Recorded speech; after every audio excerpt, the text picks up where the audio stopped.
Tonight, if you find yourself feeling empty inside, not exactly sad, not quite happy either, just a kind of stillness, like all the sounds of the world have suddenly gone silent.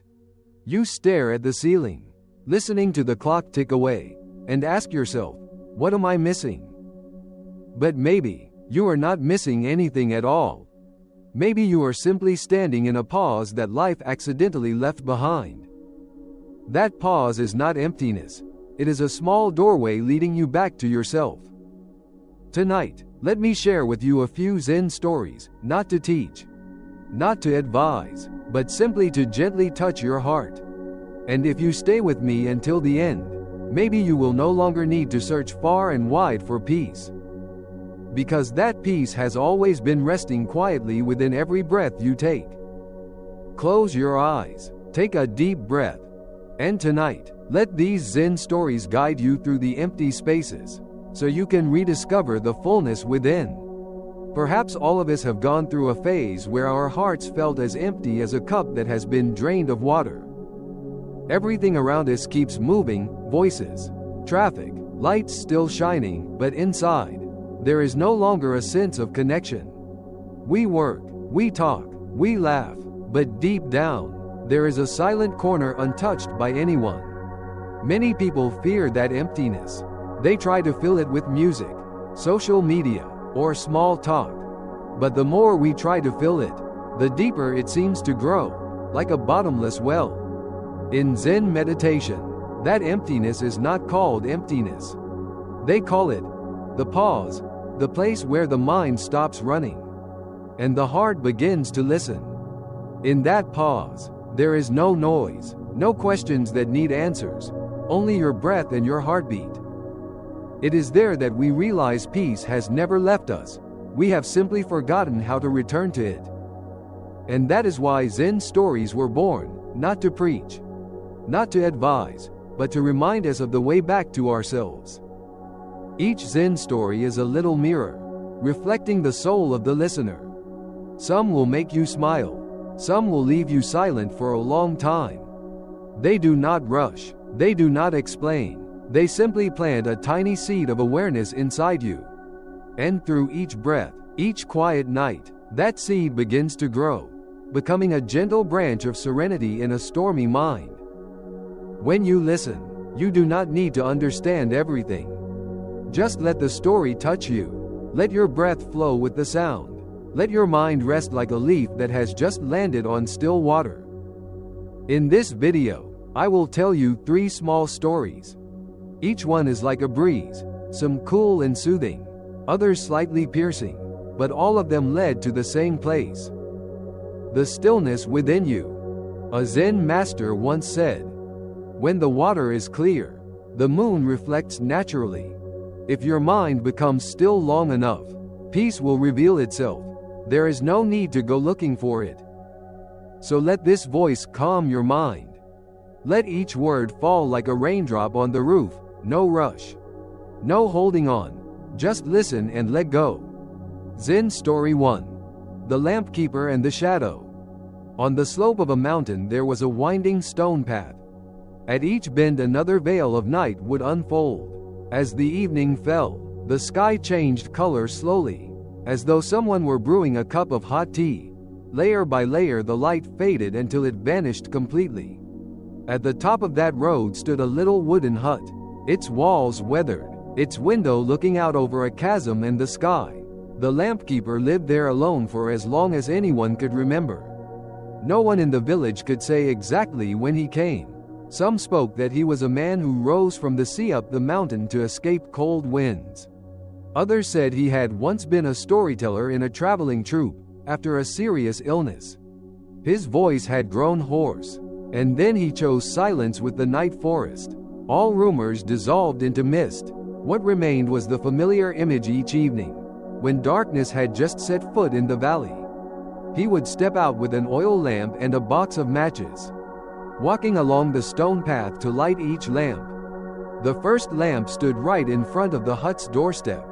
The lamp keeper placed down the oil lamp, struck a match, light flickered, then the lamp's wick glowed, a small circle of light gathering into a warm point. He stood still, breathing a few times, watching that light push back the patch of night that had just begun to spill over.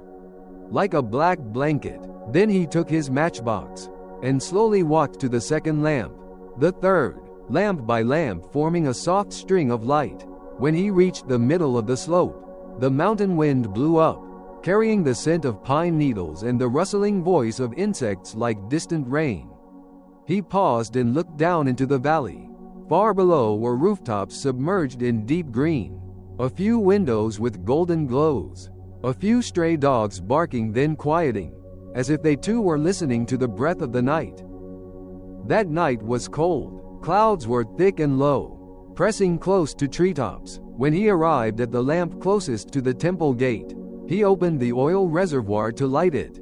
Inside it was empty. He shook it gently, hoping for a few leftover drops, but only heard the wick rubbing against metal. He looked back along the road. The lamps already lit stretched out like a fallen star trail to the earth. Only the last lamp remained unlit. He sighed, his breath turning white in the cold air, and placed the empty reservoir down on the stone step. His shadow stretched long by the nearest lamp, as dark as a fresh drop of ink. He looked at that shadow. All his life he had stood by light, but rarely paused to look at his own shadow. In that moment he saw something simple he had never clearly seen before. Without the shadow, would he know where he stood in the night? He sat beside the unlit lamp, back leaning on a wooden post, arms folded over his chest for warmth. Wind passed over the steps, carrying the dampness of stone. From the temple yard came the faint tolling of a bell, not loud, yet enough to suggest someone nearby. He closed his eyes and listened. Wind sweeping through a bamboo thicket below, then echoing up the mountain slope. The scrape of crickets on earth, a moth brushing gently against the lamp frame, his robe rustling when he shifted in his seat. Those sounds, in daylight, would be swallowed by noise, but in the dark, they emerged clearly, like pebbles appearing under clear water. He realized then that darkness was not merely absence. It was a vast room, where every small sound could speak in its own way. After a while, slow footsteps came along the stone path. A boy from the village carried a small oil jar held to his chest. He stopped and bowed his head in greeting. He said his mother told him to bring oil up, guessing the keeper might run out tonight. The keeper smiled, thanked him. When the boy held out the jar, his hand was cold and trembling. The keeper took it and asked whether he feared the night. The boy shook his head and said he was just cold. Then he looked at the lamp still unlit and asked why it had not been lit. The keeper said it was because the oil had just run out, and he was sitting a moment with his shadow. The boy glanced at the ground, saw the keeper's long shadow, then looked at his own shadow. Their two shadows touched on the stone surface. The boy said it was the first time he had seen his shadow stretch like a stream. The keeper nodded and said a shadow stretches only when light comes from behind and the path lies before you. The keeper poured oil into the final lamp slowly. As one pours tea, he struck a match. The flame began from a very small blue spark, then rose, then softened, then settled in the glass dome. The whole road was lit completely. The boy let out a soft cheer. Then he stood quietly. He watched a moth circle the light, fluttering as though a lost traveler returning home. The keeper asked what he heard. The boy remained still, tilting his head. He said he heard wings brushing the glass, heard wind, heard a bell. The keeper nodded. He told him he could also hear the sound of silence. The boy looked surprised, asking what sound silence made. The keeper replied that silence holds the voices of everything resting. The boy stayed a while and then bid farewell. Before leaving, he asked why the keeper every night lit each lamp in turn. When someone had offered to string an electric wire so that one switch could light them all. The keeper looked at him. His eyes were like a still lake in the night. He said, "This stone path does not need light only at the end, but light in every step.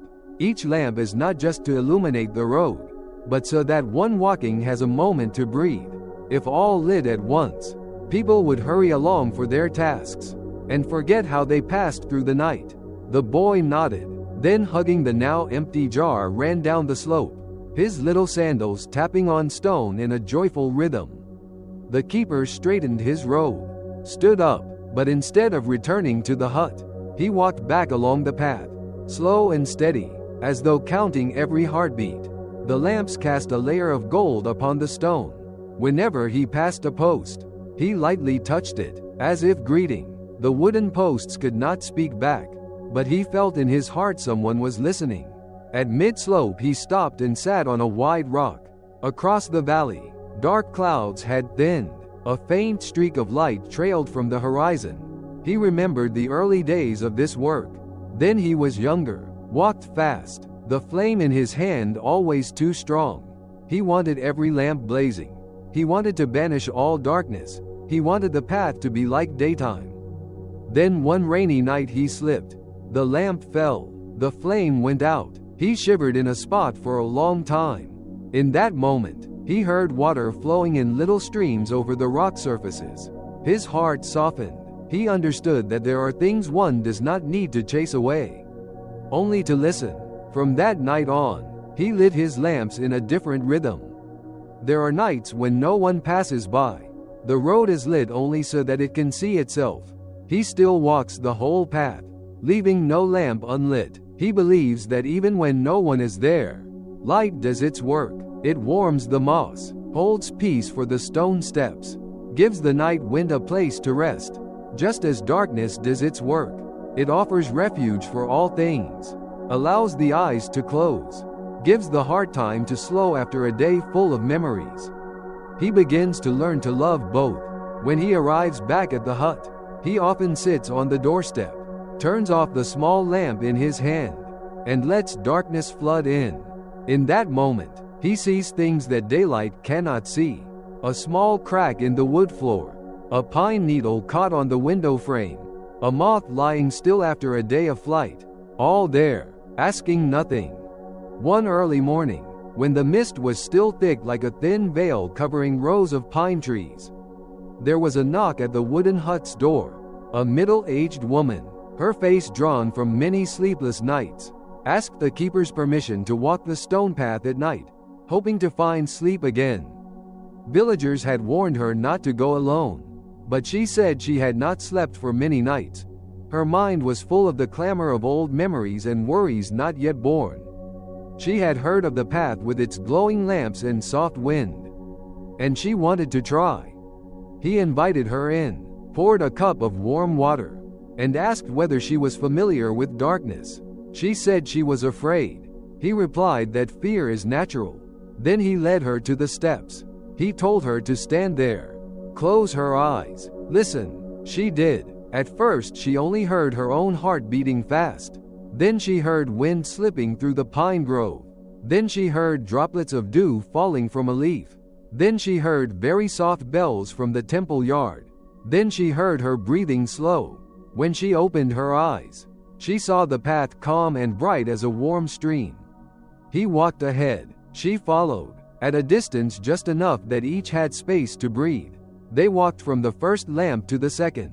Each time they neared a lamp, he paused a moment and placed his hand on the wooden post. She did the same, feeling the post's cold wood. He spoke very softly, as though to himself, that this wood has stood here for many years, enduring wind, rain, sun, dew. It does not speak, but it knows how to stand upright. She remained silent, as if hearing a lesson without words. They walked in that way until they reached the last lamp by the temple gate. He did not open the gate. He stood on the stone step, looked into the yard, then turned to see the path again. He said, "Let us return." She was surprised and asked why they would not enter the temple. He answered, "This path is the sanctum tonight. The breath is incense smoke. Darkness is the dome. The lanterns are candles. Everything is enough." That night, she slept. The next morning she returned to thank him.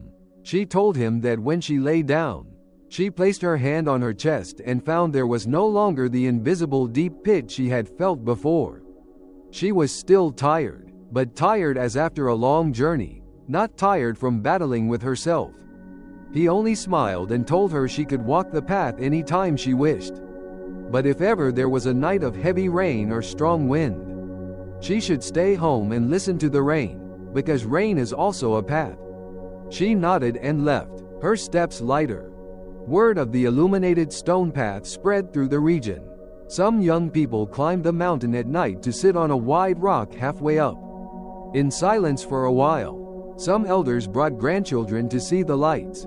The lampkeeper did not speak much.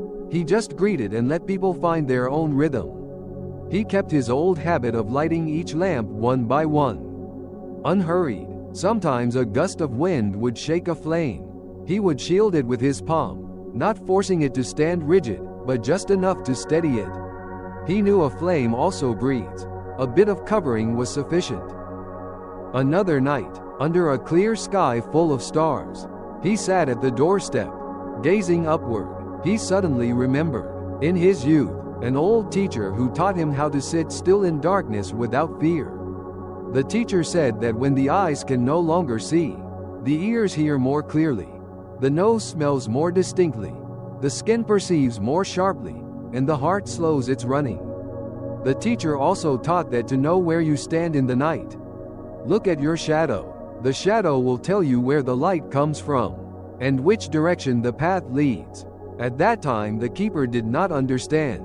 Only after many years of lighting lamps did he absorb it. Now, whenever he faces a junction in his small life, he looks at his shadow, then at the light, then breathes. One day, a young man carried an old guitar up. He sat on a rock in the slope and plucked a few notes. The sound was not loud, slightly raspy since the strings were worn, but the vibration dissolved into the air like tea smoke. The young man said that in the village, many young people suffer insomnia because of work, because of goals without shape, because of nameless fears. They come here to sit, hoping night will lighten their load. The keeper listened without advising. He only said, "Play the notes you still hear. Do not strive to play the notes you think others want to hear." The young man nodded. That night, a wordless song was woven with the wind. The lamps heard that song, remained still, and glowed. Winter passed. Spring arrived. The pine forest smelled of warm earth. Birds began to call one another high above. The stone path remained the same. Still the lamps. Still the footsteps. Still the lampkeeper traveling alone each night. But one thing had changed. He now knew that where darkness is thickest is no longer a place of fear. It is a place to let out a deep breath. It is a place to lean back, close your eyes, and feel yourself embraced by the wide blanket of night. He also realized emptiness is not a void that must be filled. It is a pause to be held. In that pause, the fragments of the day fall back into their right places. The noisy voices of others quiet. The self-reproach is stilled. The silent footsteps of a future yet to come yield space to the voice of the present. Only then can one sleep. One rare night, clouds gathered thick and covered the whole sky. Mountain wind whistled through rock crevices like a long flute. He still walked to light the lamps. That night the flame was smaller, like a flower curling from cold. When he reached the last lamp at the temple gate, the flame suddenly went out with a strong gust of wind. He did not immediately relight. He stood in the dense darkness, and he saw his shadow disappear. There was no light behind, no outline separating him from the night. He reached out his hand but felt nothing. Yet he heard his heartbeat, heard wind, heard earth. He felt something very odd. With no shadow, he still knew he was here, not by sight, but by something else. That something is presence. He stood like that for a long time until the wind softened. Then he struck a match again. The flame steadied. The shadow returned on the stone floor, gentle as a cat curled in rest. From that day on, whenever someone asked how to fear the night less, he answered, "First, stand a while in darkness. Then light a small lamp. Then look at your own shadow. Then extinguish the lamp. Then stand again." Repeat several times, and the heart will understand that both are home. Light is the living room. Darkness is the bedroom. A person needs both. One is not redundant. and none is sufficient if lacking the other. One afternoon, the boy who once brought oil, now a little older, came up the mountain carrying a new jar. He asked whether the keeper remembered the first time he saw his shadow stretch like a stream.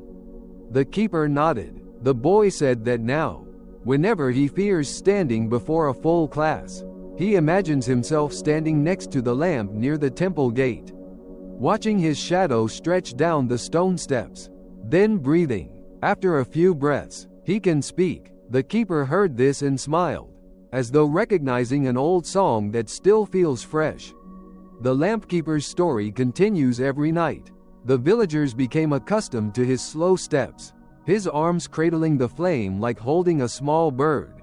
They know that if there is a night they cannot sleep, they only need to walk up the stone path, stand motionless at one lamp, and softly tell themselves, "This is home."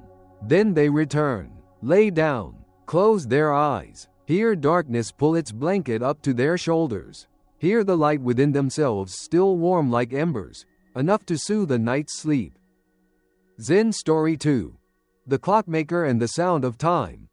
In a narrow street tucked behind the old market, there was a clock repair shop that had existed so long its plastered walls had faded, and its wooden door smelled faintly of old pine.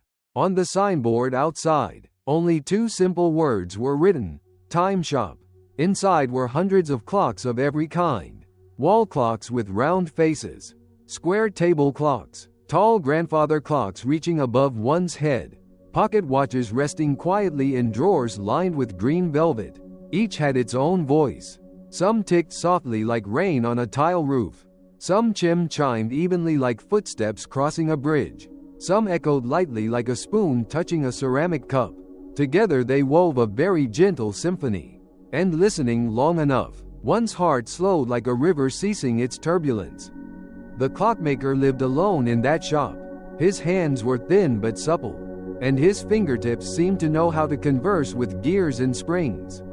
Each morning, he opened the shop before the first rays of sunlight touched the threshold, swept the wooden floor lightly, brewed a pot of hot tea, and placed it on the wooden table in the center of the room. Beside the table was an old cushioned chair, inviting any stranger to sit. He did not hang a price list. Customers came for repairs and left what they wished. Some days, a basket of sticky rice cakes. Some days, a bag of early season plums. Some days, just a thank you note folded small like a seed. They said he once worked in a large workshop where everyone followed the sound of a whistle to mark time. One rainy day, the whistle broke and chaos followed. He realized he did not want to live to a nameless whistle. He left the factory, came to this little street, opened a small shop, and began to live by the voices of old clocks. From that point, he adopted a strange habit. Each night, before sleeping, he stopped all the hands and halted all the gears. The shop fell into complete silence. Then he sat in the center of the room, closed his eyes, and listened to the sound no clock could make. It was the sound of stillness. After a long breath, he would restart each clock one by one, not all at once, but in a warm, gentle order.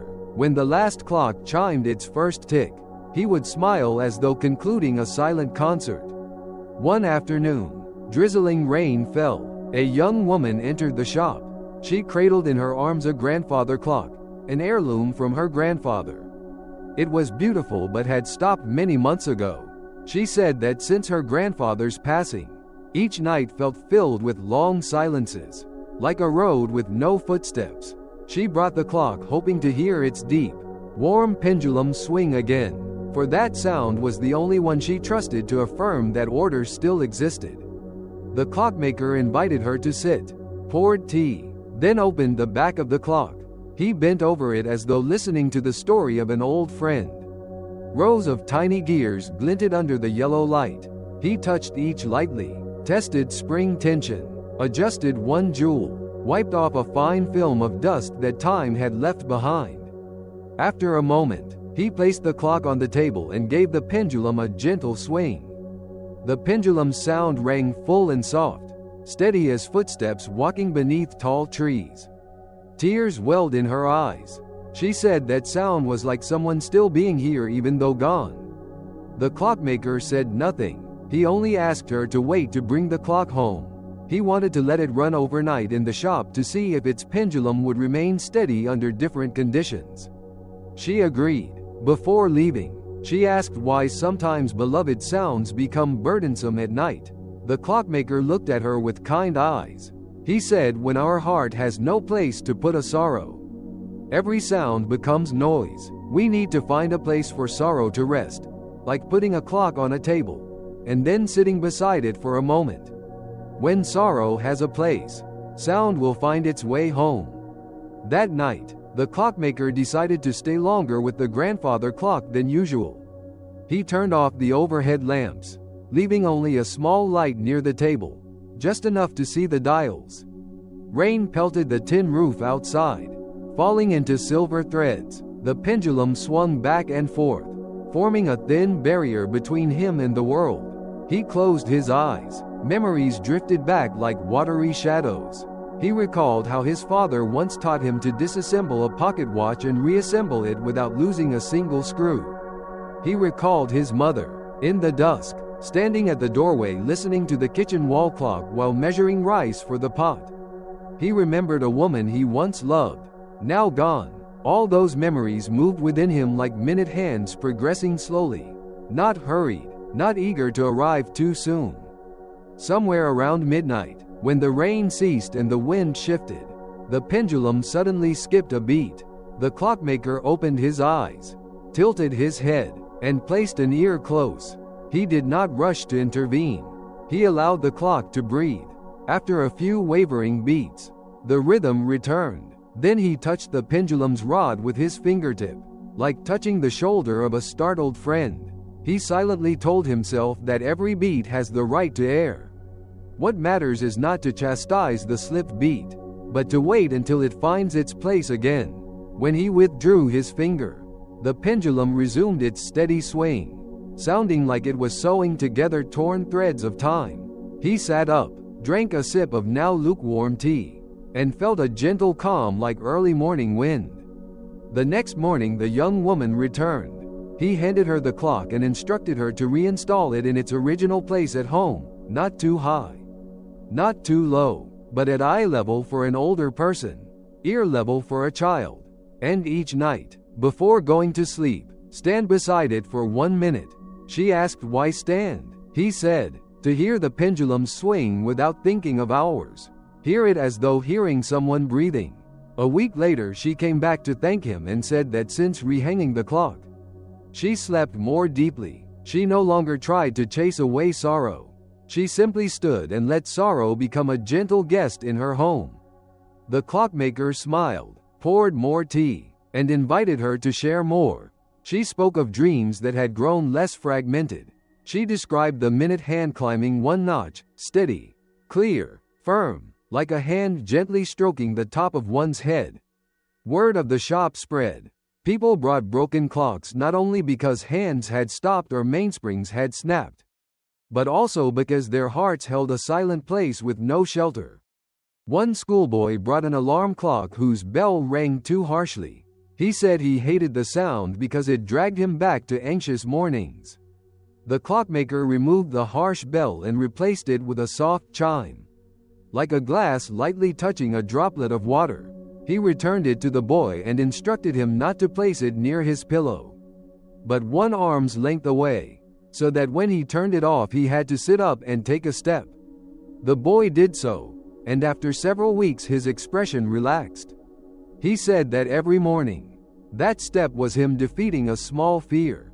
The clockmaker nodded, his heart warm as embers beneath a teapot. Once, an old physician brought a wristwatch that had stopped since the day he witnessed a case he could not save.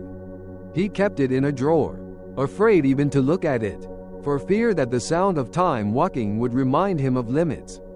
The clockmaker opened the watch, peered into its escapement, examined each gear as delicate as fishbone. He replaced only a small spring, turned the mechanism lightly, then closed it. He handed it back to the physician and said, "Wear it again, but before you wear it, Rest it on your chest for a few minutes so it may receive warmth. The doctor did as asked. When the ticking returned, he sat very still for a long time, his eyes half closed. He said it was not that he feared time, but that he feared the sound of his own impotence. The clockmaker did not lecture. He only said that some clocks are made to ring alarms, others to lull you asleep, and this one is meant to remind its bearer that life is a series of small steps, and each step is precious.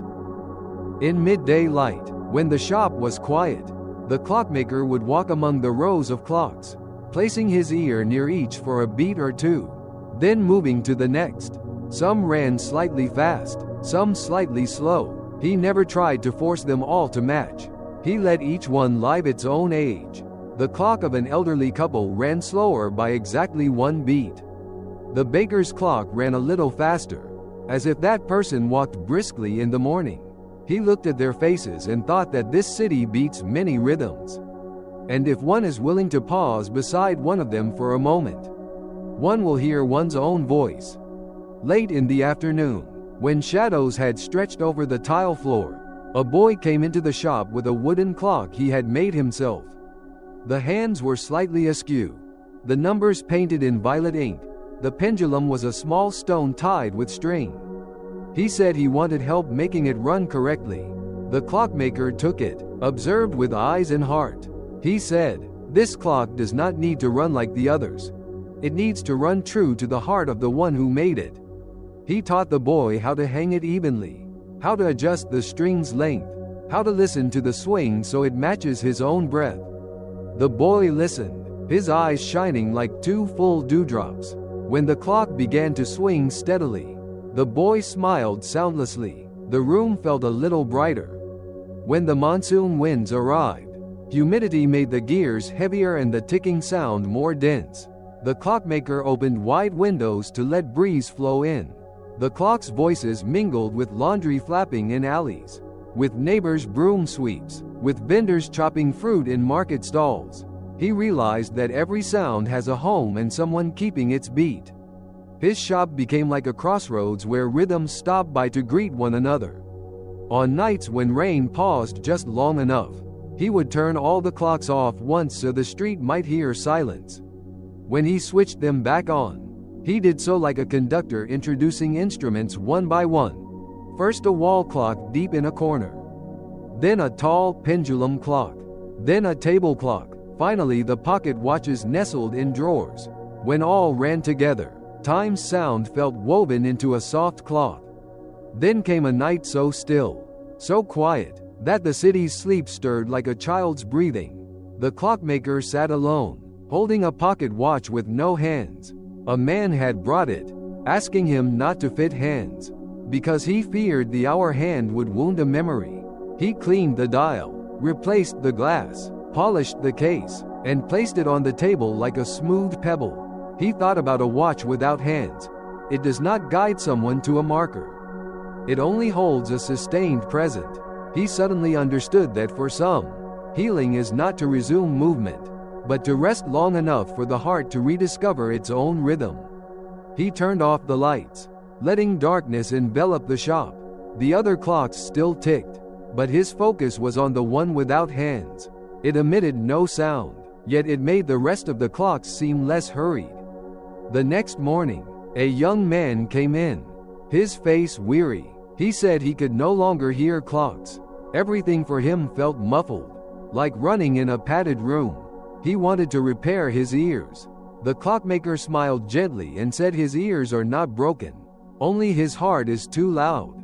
He gave him a chair, placed a small desk clock before him, and instructed him to close his eyes for 1 minute, press his fingertips on the wooden table, listening first through the fingertips, then through the ears. The young man obeyed.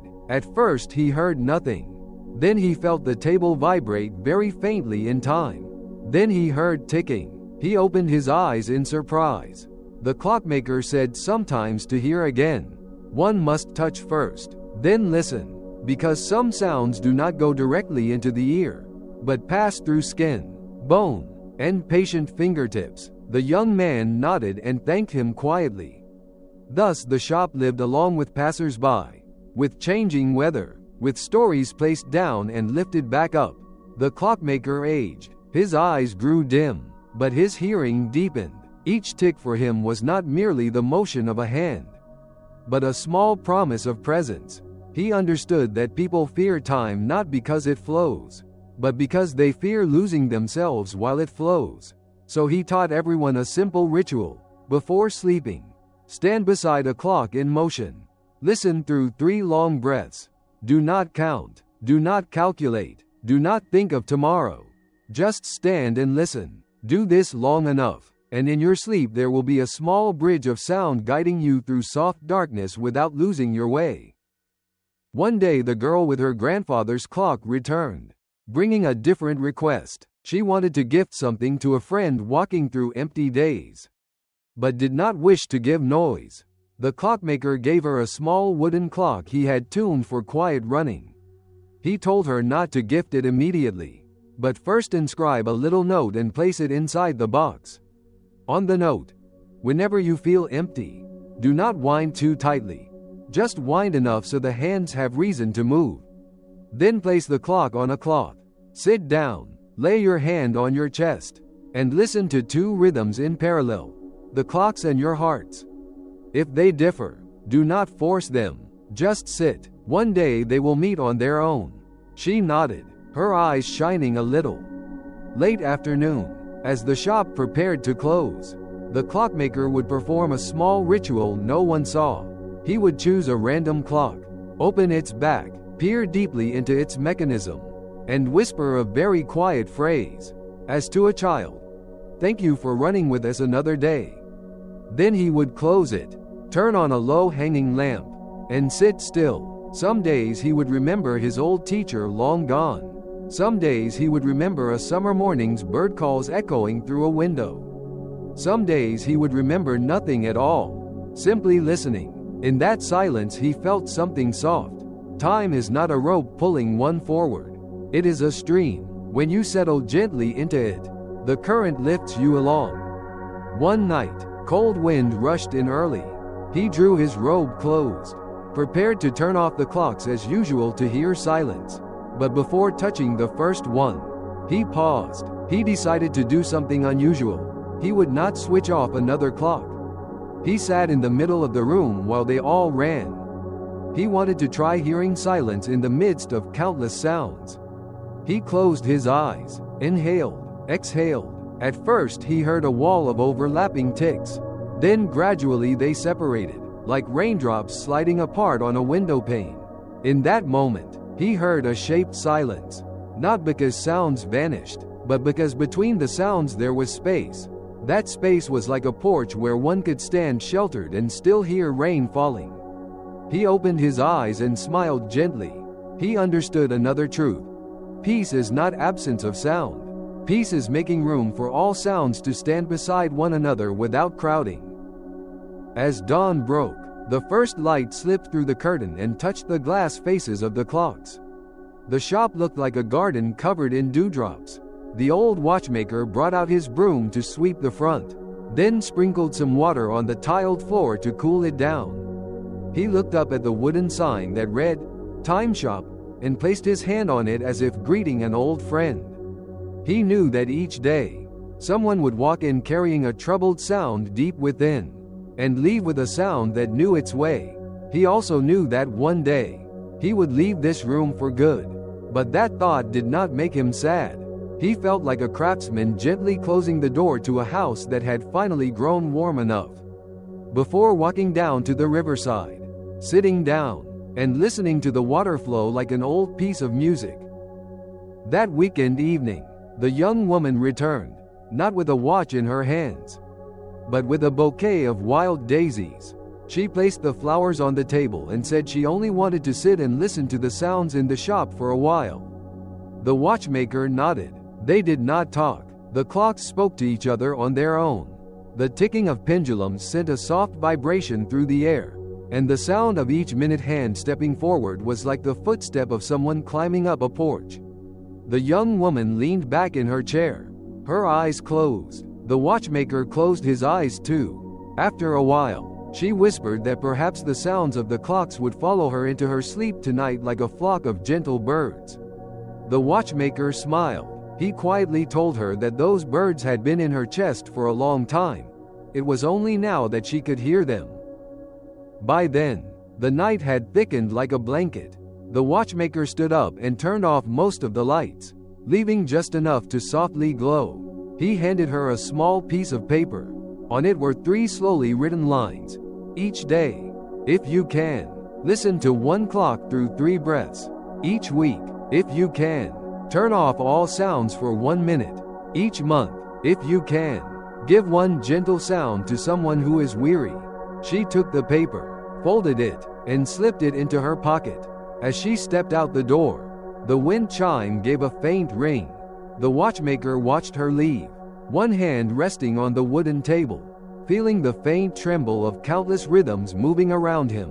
In that moment, he felt the whole room like one great heart, and himself just a single cell allowed to listen. The night went on. Outside, a cat wandered past beneath a street lamp. Inside the shop, the hands of the clocks continued on their paths. The watchmaker blew out the lamp nearest the table, but did not extinguish all the lights. He left one very small light glowing, like a firefly. He sat down again, back straight, eyes closed, palms resting face up on his knees. He listened to the ticking of the clocks the way one might listen to rain falling on the rooftop of a childhood home still carrying the scent of fresh rice. He silently thanked time, not for giving him more or less, but for giving him a rhythm upon which to place each breath, like laying down stones, one by one, to make a path just wide enough for one person to walk through the darkness without losing their way. The third story, The Dream Mender. At the far end of a narrow riverside street stood an old wooden shack. Its walls covered in green moss, its roof tiled with shingles worn and cracked by time. The little hut had no sign, no electric light, only a small window that was always open toward the riverbank. People called it the Shack of the Dream Mender, though no one knew where he had learned that craft, and no one had ever seen him leave that place. Each early morning, when mist still lingered above the river, he would carry a kettle of tea to the porch, pour it slowly into a chipped brown clay cup, and sit watching the current drift by. He said that the water's surface always knows how to listen, and that was why he chose to live beside the river, to hear dreams torn by life and stitch them back together with threads of silence. The dream mender used no needles or thread, and he had no sedatives or miraculous advice. All he had were sheets of white paper, dried in the sun until they were scented faintly of rice. Whenever someone came, he would invite them to sit, pour tea, and ask nothing more. When they were ready, he would hand them a sheet of paper, teach them to fold it into a little boat, and then tell them to write a single short sentence on it, just one sentence, so that the boat would know which way to go. People would write things that no one would ever read, then place their boat onto the river. As the boat left the shore, it seemed as though something in their hearts also drifted away, a thread so light it fell onto the water without a single sound. A young woman suffering from insomnia once came to him on a misty morning. She worked at the cafe at the front of the street, came home very late, and when she lay down her heart beat fast and her mind was full of unnamed noises. She said she was tired because she had no dreams. There was no dream she could cling to, only chaotic fragments of darkness. The dream mender said nothing. He handed her a sheet of paper and told her to fold a boat very slowly. She folded it. The paper whispered softly in her hands. When the little boat took shape, he spoke quietly. "Write on it something you have never said to yourself before." She looked down, took a long time writing, and then released the boat on the river.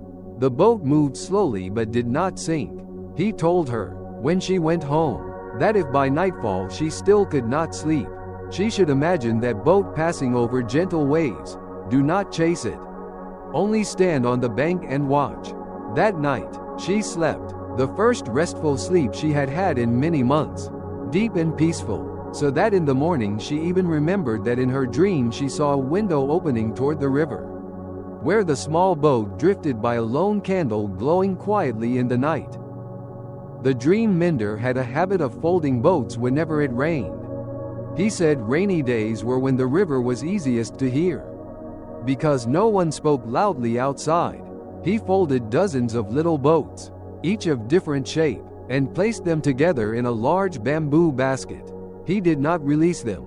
He left them there, waiting until someone came who needed one. Once, a middle-aged man arrived with a tired expression. He said that he used to be a musician but had forgotten how to listen. Every piece of music he now composed was only a sequence of cold symbols. The dream mender nodded and handed him a sheet of paper. He told him not to fold a boat, but instead to fold a paper ear. The man was surprised but obeyed. When the paper ear was complete, the dream mender placed it on the water and softly told him to let it listen in his place. The ear drifted away. The waves striking the bank sounded like distant drums. That night the man went home, and for the first time in many years, he heard again the sound of rain falling. A simple sound, but in his heart it echoed like a first music score being written again. One day, a child brought to the dream mender a sad story. He said that whenever he closed his eyes, he saw a black dog chasing him in a narrow alley. He ran and could not escape, and woke up soaked in sweat. The dream mender smiled kindly. Without denying the fear, he told the boy to fold a small paper boat and name the dog. The boy asked why name it, and he said that when a fear has a name, it becomes a friend trying to find its way home. The boy named the dog, wrote the name on the bow of the boat, and released it into the water.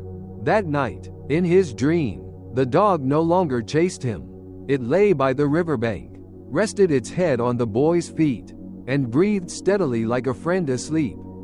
The dream mender lived very quietly, yet his riverbank never ceased to be spoken to. Every afternoon, the village children would gather with colored paper, fold tiny boats, draw strange images on them, then release them on the river. They laughed loudly, but as the boats touched the water, their laughter waned until only attentive eyes remained. The dream mender said that was the most beautiful moment of childhood, when one learns to stand still and listen to what one has just created.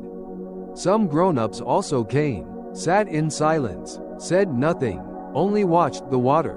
They did not need their dreams mended. They only needed to know that there remained a place so still, where no one would ask why you just sit. One evening the wind blew hard and the river rose in waves. The dream mender did not fold boats that night. He stepped onto the porch and sat watching the restless water. He said that sometimes the river needs to rage too, because it carries so many things sent by people that no one ever comes back to retrieve. He lit a small oil lamp and placed it in front of the window, as though to signal to the river that someone was still keeping watch. That night he dreamed he was sitting on vast water, and all around him were hundreds of small paper boats, each glowing like fireflies. He recognized that all those boats were from people who had once come here, and now they were gathering, as though their dreams wished to thank the one who had stitched them back together. He smiled, and in that smile the water quieted. Time passed. His hair turned white. The little shack grew older, but was not sad. The paper was still sun-dried each morning. The kettle still steamed each afternoon, and people who came still sat down quietly, telling him about their incomplete dreams. One day he rose earlier than usual, walked along the riverbank, watching the first light reflect on the water's surface. He wrote a sentence on the last sheet of paper in his box. No one knows what he wrote. He folded a boat larger than any he had ever made, carried it to the river, placed it on the current, and then sat watching it drift away. He did not return to the shack. People later found the shack's door open, the kettle still warm, and on the table a slip of paper bearing a few lines. Fold a boat from paper that already knows how to breathe. Release the boat from hands that already know how to let go. Listen to the dream with a heart that already knows peace. From that day on, a little girl often came to the riverbank, sat in the old rattan chair of his, poured tea, listened to people's stories, then taught them to fold boats. She never said she had learned from anyone, but everyone who came said her eyes were like those of the dream mender of old. The river still flows, and the paper boats still carry in spoken words of people. At night, when wind blows across the water, people say they hear him laugh softly, a laugh resting between two waves. Just enough so people believe that peace has never left any dream, it is only waiting to be called home. The fourth story. The Keeper of the Mountain's Breath. On a mountain range cloaked in ancient forest there lay a narrow valley where morning mist always arrived before dawn by a stretch. The path into the valley was a worn trail hugging the slope. With every footstep one trod upon soft pine needles fallen over many seasons. At the meeting point of two hillsides stood a small hermitage roofed with palm thatch. Its walls of bare earth, a square window looking out over a drifting sea of cloud like a white field. The one who lived in that hermitage was called by travelers in hushed tones, the Keeper of the Mountain's Breath. No one knew when he arrived, only that each morning, before the sun touched the treetops, the valley already held a steady, deep breath, like a clay drum's echo from the mountain's heart, causing high-flying birds to slow their flight and the little streams at the hillside to hush their hurry. The Keeper of the Mountain's Breath lived alone. He hung no bells, raised no banners, and taught nothing. Each day he awoke when the last star had just faded, sat upright on a straw mat, eyes toward the horizon still deep blue. He closed his eyes, placed both hands on his lower belly, inhaled through his nose in a long draw until he felt his hands rise like two small boats riding a wave. Then exhaled slowly until the water inside him stilled. He practiced this for dozens of seasons, and gradually people in the region told of how just standing at the valley entrance, one could hear a gentle rhythm that calmed whoever came. The first to come to the hermitage was a former hunter who had hung up his gun. He arrived carrying nothing but a worn pair of boots and a long scar on his left arm. He said that ever since giving up his old profession, every night he heard in his ears the sound of tearing leaves and animals running, phantoms of those lost. He could not sleep. Whenever he rose his heart pounded as though still chasing trails in a dark forest. The keeper invited him to sit without asking about his past. He poured him a bowl of spring water that had settled through the night and placed it before the visitor. He told him to look into the water and breathe in a simple way. As he inhaled, he was to imagine wind descending from the ridge along a cool grass slope. As he exhaled, he was to imagine the stream water returning into peaceful rock crevices. The first time the hunter breathed in was rapid and short of air. The second time his shoulders dropped. The third time his eyes wetted. He spoke in a hoarse voice that it was the first time in a long while he felt no need to capture anything again. The keeper nodded and told him to rest overnight on a bamboo plank. That night the moon rose late. The mist was thick, but in the hermitage there was only one long exhalation and then silence. Word of the hermitage spread like moisture seeping through moss. A young woman from a distant hamlet, carrying medicinal herbs, came seeking relief from nameless fatigue. She was not ill, had no fever, no pain, just felt hollow in her core, as though the basket she carried had lost its bottom. She told that each morning she ventured into the forest to gather leaves. Hands worked, feet stepped, lips still greeted others, yet inside she felt like a basket whose bottom had dropped out. The keeper led her to the meadow in front of the hermitage, to the gradually opening sky with each ray of light. He taught her a small practice. Take 3 steps on the grass. Stop, inhale through your nose as though breathing in the scent of fresh leaves. Exhale as though blowing into a flute made from a reed. Repeat until you hear the call of birds shift in tone. She followed. At first it felt silly. Then her legs felt heavier on the earth, her eyes noticing each fine thread of sunlight strung on low branches. When she returned to the hermitage, she said the forest herb soup in the pot now had flavor, the flavor of gentle fire and of hands holding the ladle. The keeper said nothing more, only lifted the pot lid. The aroma circled the hermitage and paused at the window. In the rainy season, the valley endured long days of drizzle. The mountain absorbed moisture. Forest drank the rain. Streams overflowed and then receded. On such days, the keeper received few visitors. He walked along the forest edge, listening to water droplets fall from leaf to leaf, as though listening to an age-old lesson of cycles. He collected fallen leaves with veins intact, brought them back and pressed them between two wooden boards. He said fallen leaves are the forest's letters to the earth, and the leaf veins are the script of the wind. At night he placed those leaves beside his plank, breathed evenly among the smells of warm earth and the rain's soft diminuendo like a child's crying slowly ceasing. A young teacher from the town came early in autumn. He looked well, but his eyes bore the fatigue of many words. He taught literature, loved speech, loved words, yet recently when opening a book every page felt heavy as stone. He said that when he stood in front of a class his voice echoed as though someone else's, and his heart felt hollow like a drum without skin. The keeper gave him no elaborate exercises. He engraved 4 short words on a piece of wood, placed it in his hand, and guided him. Inhale slowly, exhale deeply. Then he led him to the stream bank, sat him on a flat rock. He told him, read aloud a very short poem that once moved you. But do not try to force feeling. Read it with your natural breath. He read. At first his voice was hoarse and dry. By the 3rd line, his voice moistened as if watered. By the 5th, he no longer read, he only breathed, and each word walked across his lips like smooth stones rolling on wood. When he raised his head, the sky was bluer. The keeper touched his shoulder lightly, as though a forest's nod. Occasionally groups of trekkers passing by would stop for water. They photographed the cloud layers, the small hermitage, even the sun-tanned hands of the keeper pouring water into his flask.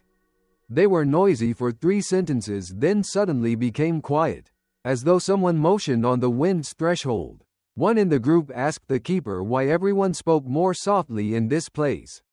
He smiled and said because mountains speak in very low tones. If one is loud, one cannot hear. Someone asked, what do mountains say? He answered, mountains often say only, I am here. Then he asked the group to stand in a long line on the grass, not closing eyes or folding hands, only stand upright and breathe in a very ordinary rhythm. A few minutes later their laughter faded entirely. Only insects and the sound of cloth brushing leaves remained. They moved on softly like shadows. One evening a villager came to the hermitage carrying a child just recovering from fever.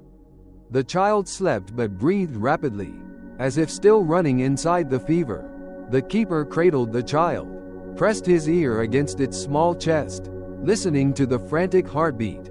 He sat on the plank, held the child like dry firewood newly kindled, and began breathing deeply but quietly. After a time the child's breathing synced with his. The mother stood nearby watching and wept silently, tears falling without sound. He returned the child, and said that from then on every night before placing the child down, she should place her hand on its belly and breathe together in one rhythm 3 times. No more was needed. The mother nodded and descended the slope with steps no longer stumbling. Winter arrived as gently as a leaf falling on the stream's surface. The air turned clearer, the wind sharper, the fire in the hearth smelled of crackling dry wood. The keeper repaired the thatch roof, tucked a row of stones at the hermitage's base so rain would not splash in. One morning he walked to a rock ledge and looked down into the valley, saw the clouds lying still like a quiet sea. He thought of the years past, how many people had come, how many stories lingered in the hermitage, how many nights' sleep were returned with the mountain's gentle breath. He did not count. He remembered the rhythms, the taut rhythm of someone fleeing anger, the broken rhythm of someone regretting words unsaid, the heavy rhythm of someone bearing a whole fishing village on their shoulders, and the way each of those rhythms, when placed beside the long, deep rhythm of the mountain, gradually repaired itself like a comb entangling tangled hair. A young researcher came carrying a notebook and many questions. She wanted to record his breathing method, to name it, to define it, to compare it. She spoke quickly like hurried rain.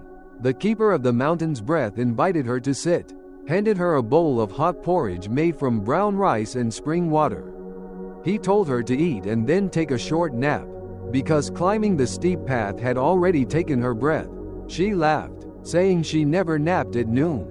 But after half a bowl of porridge, she put down her pen, leaned against a pillar, and slept soundly for 15 minutes. When she woke, she blushed, apologized for dozing off. He said there was nothing to apologize for, because sleeping is also a long breath.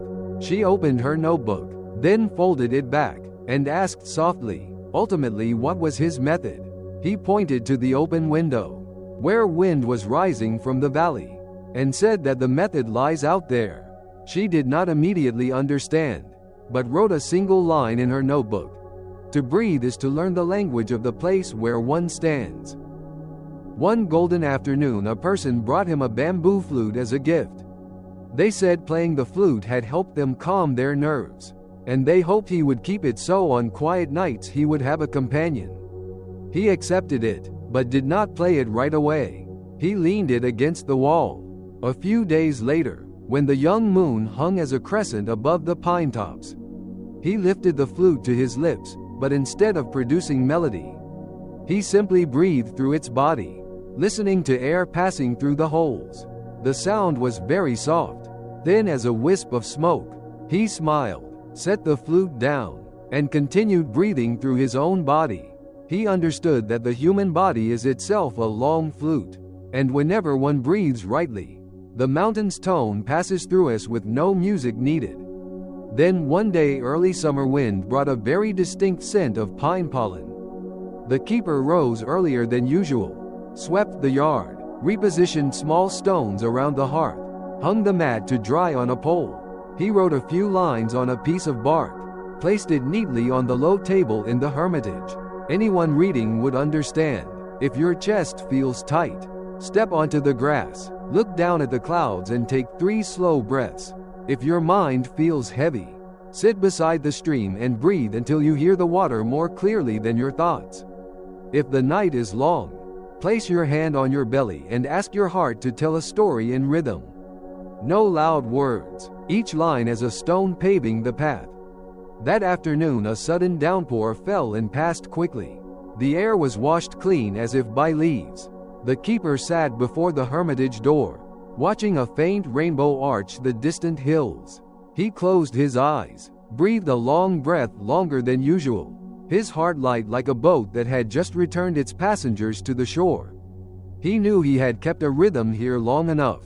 The mountain remained, the streams remained, clouds still passed, and the valley's breathing rhythm had become the habit of those returning.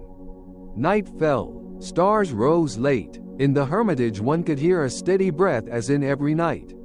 Only this one carried the scent of fresh leaves newly unfurled.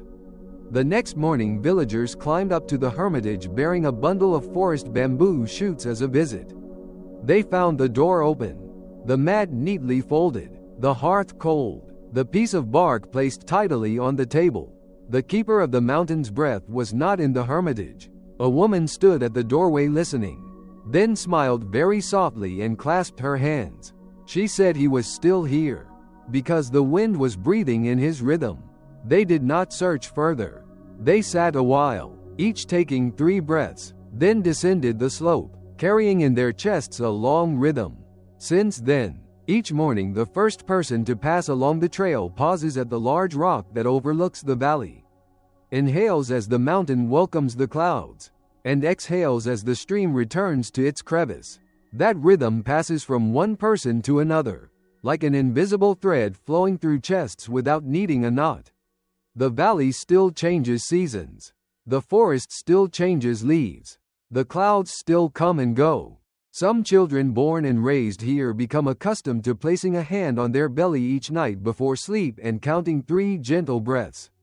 Some who travel far and return only need to stand at the valley entrance to feel their hearts reorganize like books on the proper shelf. Some never met the keeper of the mountain's breath but still feel grateful that someone tried to breathe loudly enough on behalf of an entire region. And so the story does not end in a farewell or a parting. It ends in a gentle evening breeze, when a stranger stands on the grass, inhales slowly, exhales deeply, and realizes that in their chest a small door has just opened straight out to the sky. They smile, lift their scarf to their neck, turn homeward in the golden light draping the hillside, carrying with them a long breath linking day to night, mountain to people, people to their own presence. The fifth story. The Bell in the Silent Night. On the edge of a riverside town stood a small temple nestled among a grove of bamboo.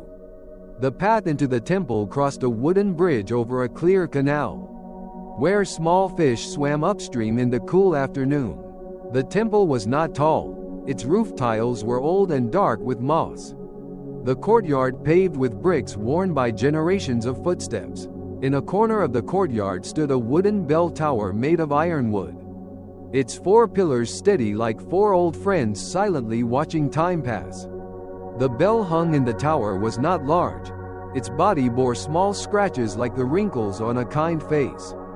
The bellkeeper lived in a little room behind the main hall, the window looking out toward the bamboo grove and the river. Everyone called him simply the bellkeeper. The bellkeeper awoke while it was still dim. He kindled a fire, boiled a kettle of water, washed his hands with rainwater collected from the eaves, then went out to sweep leaves.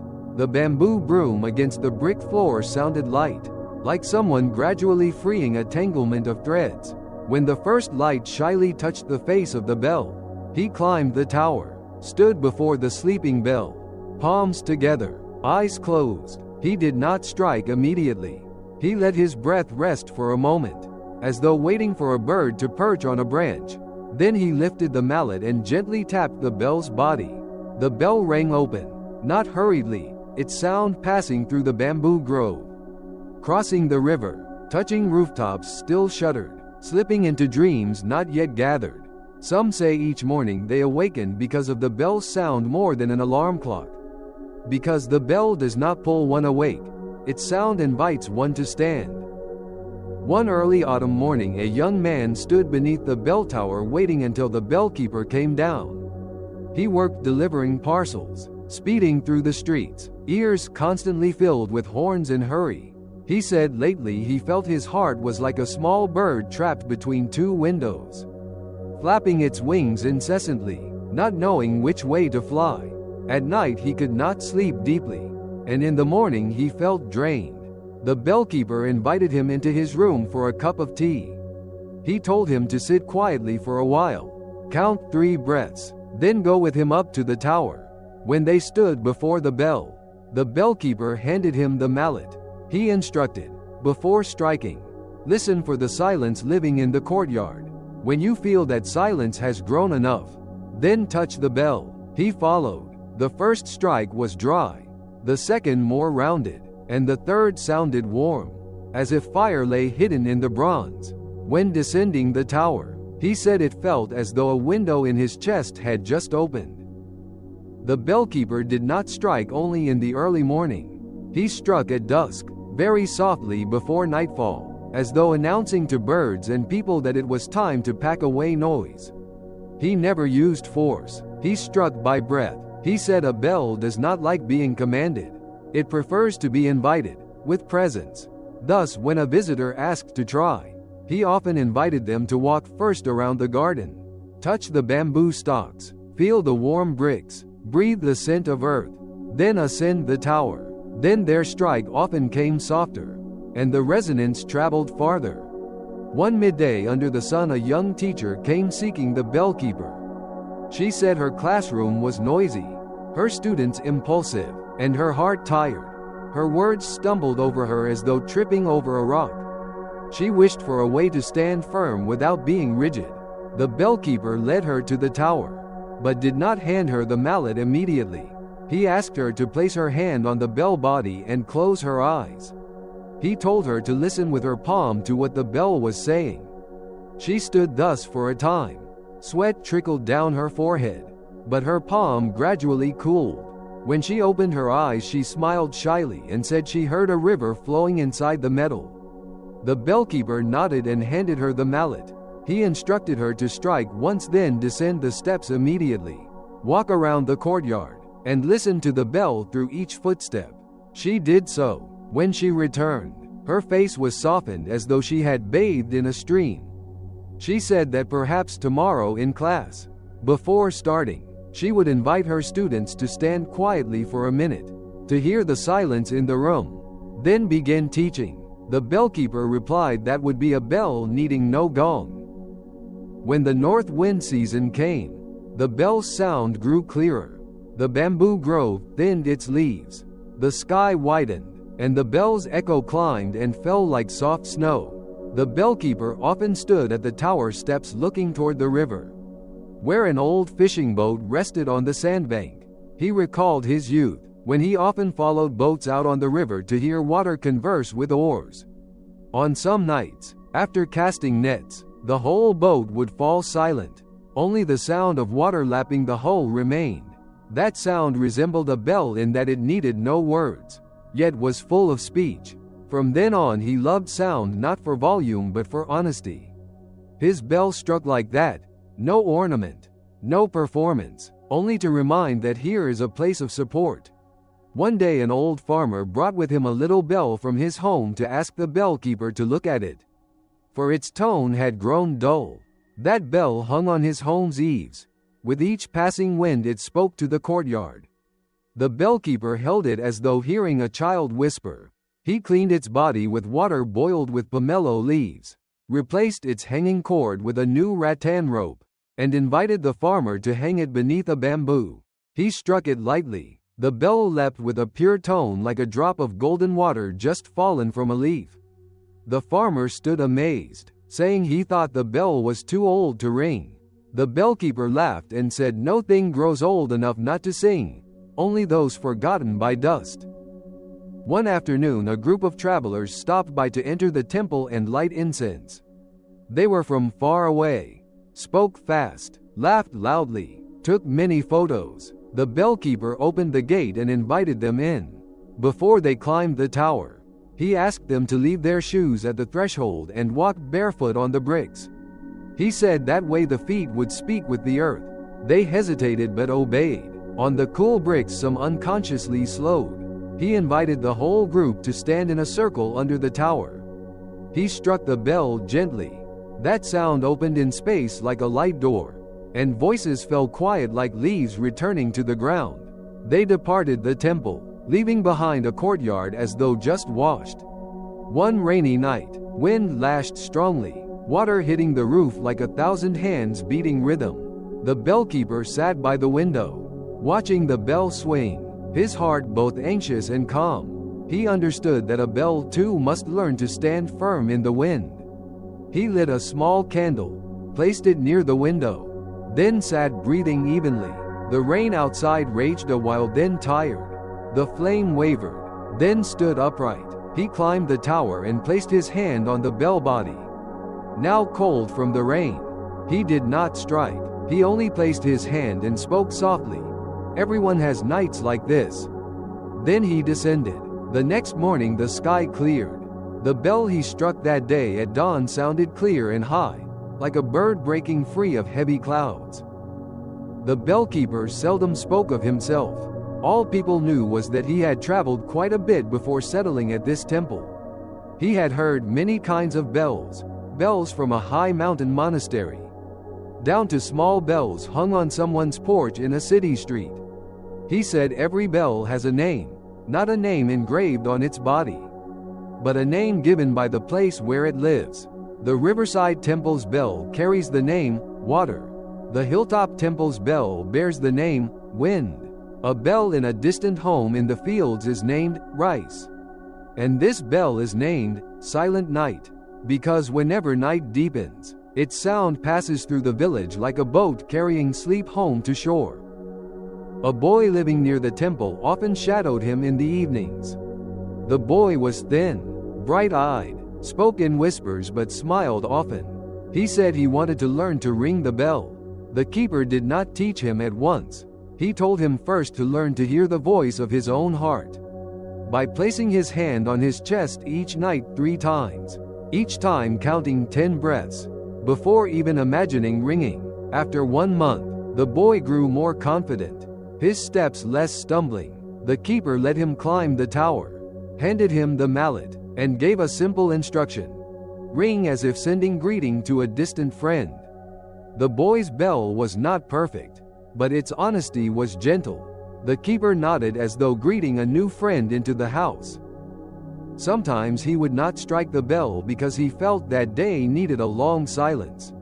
He walked the courtyard, watered a few orchid pots, picked a few dry leaves from the threshold. Inside his heart he still heard the bell's sound running subtly like an underground spring beneath the sand. He believed a bell has 2 parts, the sound and the silence. A listener needs both. Too much sound becomes noise. Too much silence becomes cold.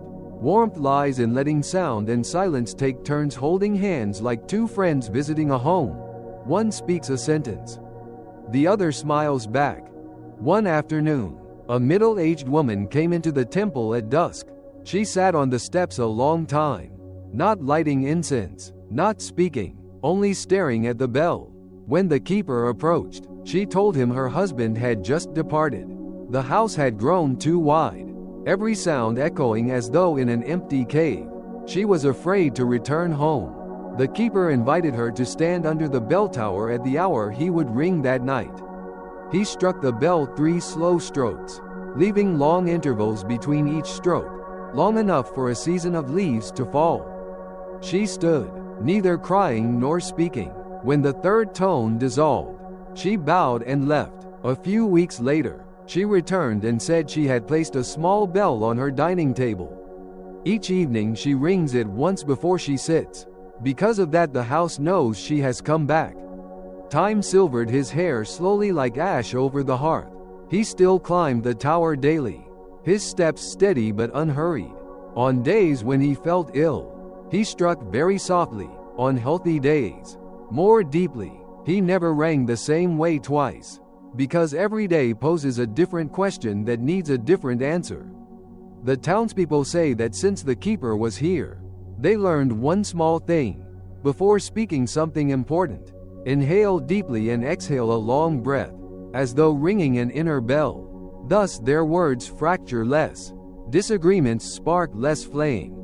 Then one late summer morning, the bell did not ring at its usual hour. The river lay still. The bamboo grove slept longer. A few early marketgoers looked up at the tower and saw its door still partly closed. They entered the temple and called quietly.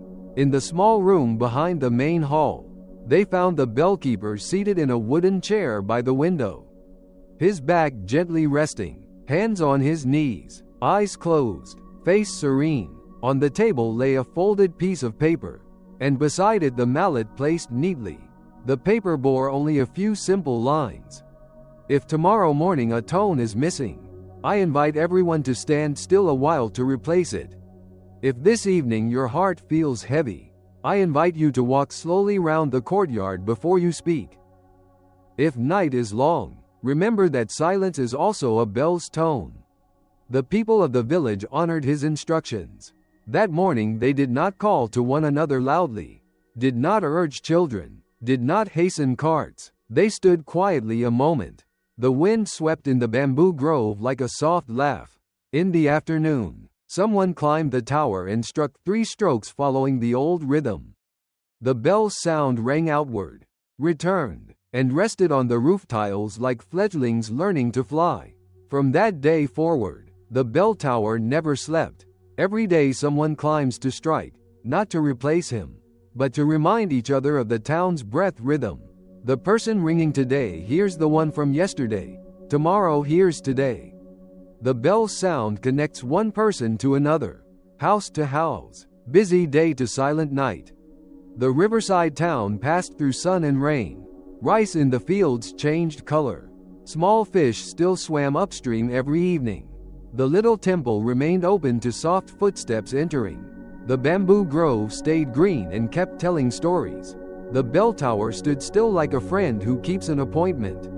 Whenever a newcomer arrived, they were invited to step barefoot on the bricks, place a hand on the bell, stand still a minute, then ring if they wished. No one rings like another, but every tone shares the same root, presence. And when night falls deepest, passers-by sometimes hear a whispering strike. No one sees who rang it. Perhaps it is the keeper walking among sleeping dwellings, visiting each chest, ringing a gentle tone where a long breath is needed, then continuing on, leaving behind a path cleared of leaves and a sky wide enough for peace to lie down. The sixth story. The one who writes letters to wind. At the eastern edge of a small town's forest lay a vast field of silvergrass so wide that when the sun climbed high, the entire plain shimmered like a sea of silver waves. In the midst of that sea of grasses stood a wooden house with a thatch roof, open on all sides to the breeze, its doors always open. The one who lived there was called the letter writer to wind. No one knew his real name. People would see him walking barefoot on the trail, one hand holding a bundle of white sheets, the other cradling an empty bamboo tube, his eyes level with the grass as though listening to lines of writing drifting through air. In the mornings he would go to the field's margin. In the afternoons he sat on the veranda. At night he placed a small lamp before the door, its yellow glow drawing fireflies to dance as if mistaken. His work was simple yet strange. People came and told him things they wished to send but did not know to whom. Some brought an old anger still smoldering like embers in a hearth. Some brought an apology stuck in the throat for many years. Some brought a word of gratitude never spoken to someone long gone. He asked little. He would spread a sheet of paper, invite them to sit, pour water, and tell them to speak slowly so their words would not stumble. When they finished, he dipped one end of a bamboo pen in a bowl of clear water and wrote with no ink on the paper. He said wet letters would dry to invisibility, but the wind could read them, because wind does not need ink. After writing, he rolled the sheet into the bamboo tube, clipped a silvergrass sprig into the tube's mouth, and went out into the field. He selected a place where the wind was just right, planted the bamboo tube in the ground, clasped his hands. The wind passed, touched the silvergrass sprig, drew the invisible letter from the paper and carried it onward to wherever it needed to go. The sender watched as a weight left their chest, light as putting down a heavy load. One morning a seamstress came. She carried a small bag of fabric scraps in many colors. She said in recent nights she would lie awake hearing the sewing machine hum in her head even when it was off. Her hands would twitch in their sleep as if still stitching. She was very tired but dared not speak of it, fearing to worry her family. The letter writer to wind invited her to sit beneath a gourd vine on the veranda and poured her a cup of warm water. He asked her to tell him about the first garment she made for herself. She paused, then spoke of a simple green dress she stitched in the year she became of working age. As she told it, her voice drifted softly like a small stream through grass. The letter writer took a thin sheet of paper and wrote invisible lines. When done, he gave her the sheet and asked her to place her hand on its surface so the warmth of her breath would seep into its fibers. Then he planted the bamboo tube on a mound of earth and told the wind the message that she desired one night without the sewing machine. That night she slept. In the morning she said that in her dream she climbed down wooden steps. At the bottom was a room with nothing but a rattan chair. She sat, and her hands were still as two birds newly perched. A young man, traveling far, stopped by. His cap was dusty, his backpack frayed. He said he had wandered everywhere searching for someone who left him at a bus station long ago. But the more he wandered, the more things blurred. He wanted to send a letter but had no address. The letter writer asked him what he most wished to say. He said that he had lived well, he had learned to cook, to mend torn clothes, to stand firm on earth. The letter writer smiled and wrote invisible lines. He planted the bamboo tube in the widest expanse of silvergrass. The wind that day passed like a soft long scarf. The young man watched until the field stilled, then bowed. He left the house with shoulders lighter, no longer pressing his lips. Sometimes people came and could not speak a word. They only offered eyes full of tears and watched the grasses swaying in the wind. For those, the letter writer to wind pressed a sheet of paper on the table and asked them to place their hand on a corner, letting the warmth of their palm write the things they could not say. When they left, he rolled the letter and left it ready in his basket. In the afternoon, when wind blew from the forest edge, he carried those silent letters into the field, planted them, and stood still for a long time. He knew that some messages can only travel by silence. The wind understood that. His house carried no bell, but the wind through the thatch roof made melodies he knew by heart. Some days the wind laughed lightly, like children running in a courtyard of drying rice. Some days it teased, making dry leaves roll a few times before resting. Some nights it came weary, moving slowly, sighing through the eaves. Each breath of wind was a line written in air. He read more than others because he had sat long on that veranda. He knew when wind rose from the river, carrying the taste of water. He knew when wind came down from the forest, carrying the scent of rotting leaves. He knew when wind came from distant regions, carrying faint horn blasts like the dream of someone never having been at sea. One day, a middle-aged man led a child to him. The child spoke little, only looked up at sky and smiled to itself. The father said doctors said there was nothing wrong with the child. But everyone at home felt uneasy because they did not know what the child wanted. The letter writer sat beside the child and handed it a sheet of paper. The child turned the paper, put it against its cheek, dried it in sun, then placed it on its pillow. He did not stop her. He watched the way she touched the paper as one would watch wind touching a rooftop. After a while she folded the paper into a crooked fan. She waved it before him. The wind passing through the crooked fan into the bamboo tube made an extremely soft tone. He smiled. He told the man to let the child teach the whole house how to listen to wind. Each night turn off the fan. Open windows. Sit quietly and listen. Weeks later the man returned, saying the household felt calmer. The child still spoke little, but everyone understood when it desired silence and when it wished to run. In the rainy season the silvergrass fields grew heavy with water. The letters planted in the field had to be moved to higher mounds so they would not get soaked. The letter writer to wind tied a small string to each bamboo tube, securing the string firmly to the base of a sturdy grass stalk. He softly spoke to the wind that this season the path was slippery, urging caution. The wind replied with short musical phrases running across the roof. He sat on his veranda, writing letters to those who dared not come because of the mud. He wrote for an old woman who had just bid her lifelong companion farewell in kitchen smoke. He wrote for a student who had just left home to a distant city. He wrote for a young soldier about to go to the border. The wet paper became translucent under his bamboo pen. He was not weary from such heavy stories, because each one was a thread binding one person to another. When he lifted the bamboo tube, he felt as though he were lifting a handful of wind shaped into form.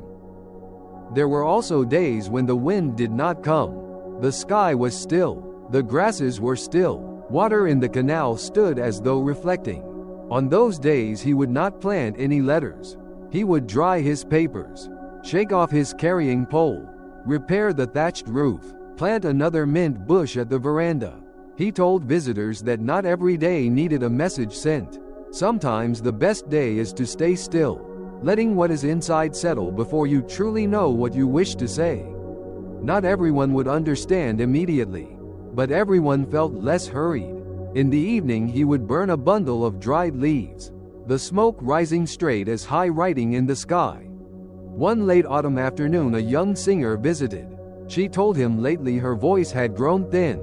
Singing no longer touched her listeners. She wished to send a letter asking the wind to return the tremble in her heart. The letter writer listened, then led her into the midst of the grass fields and asked her to sing to the wind just one short phrase.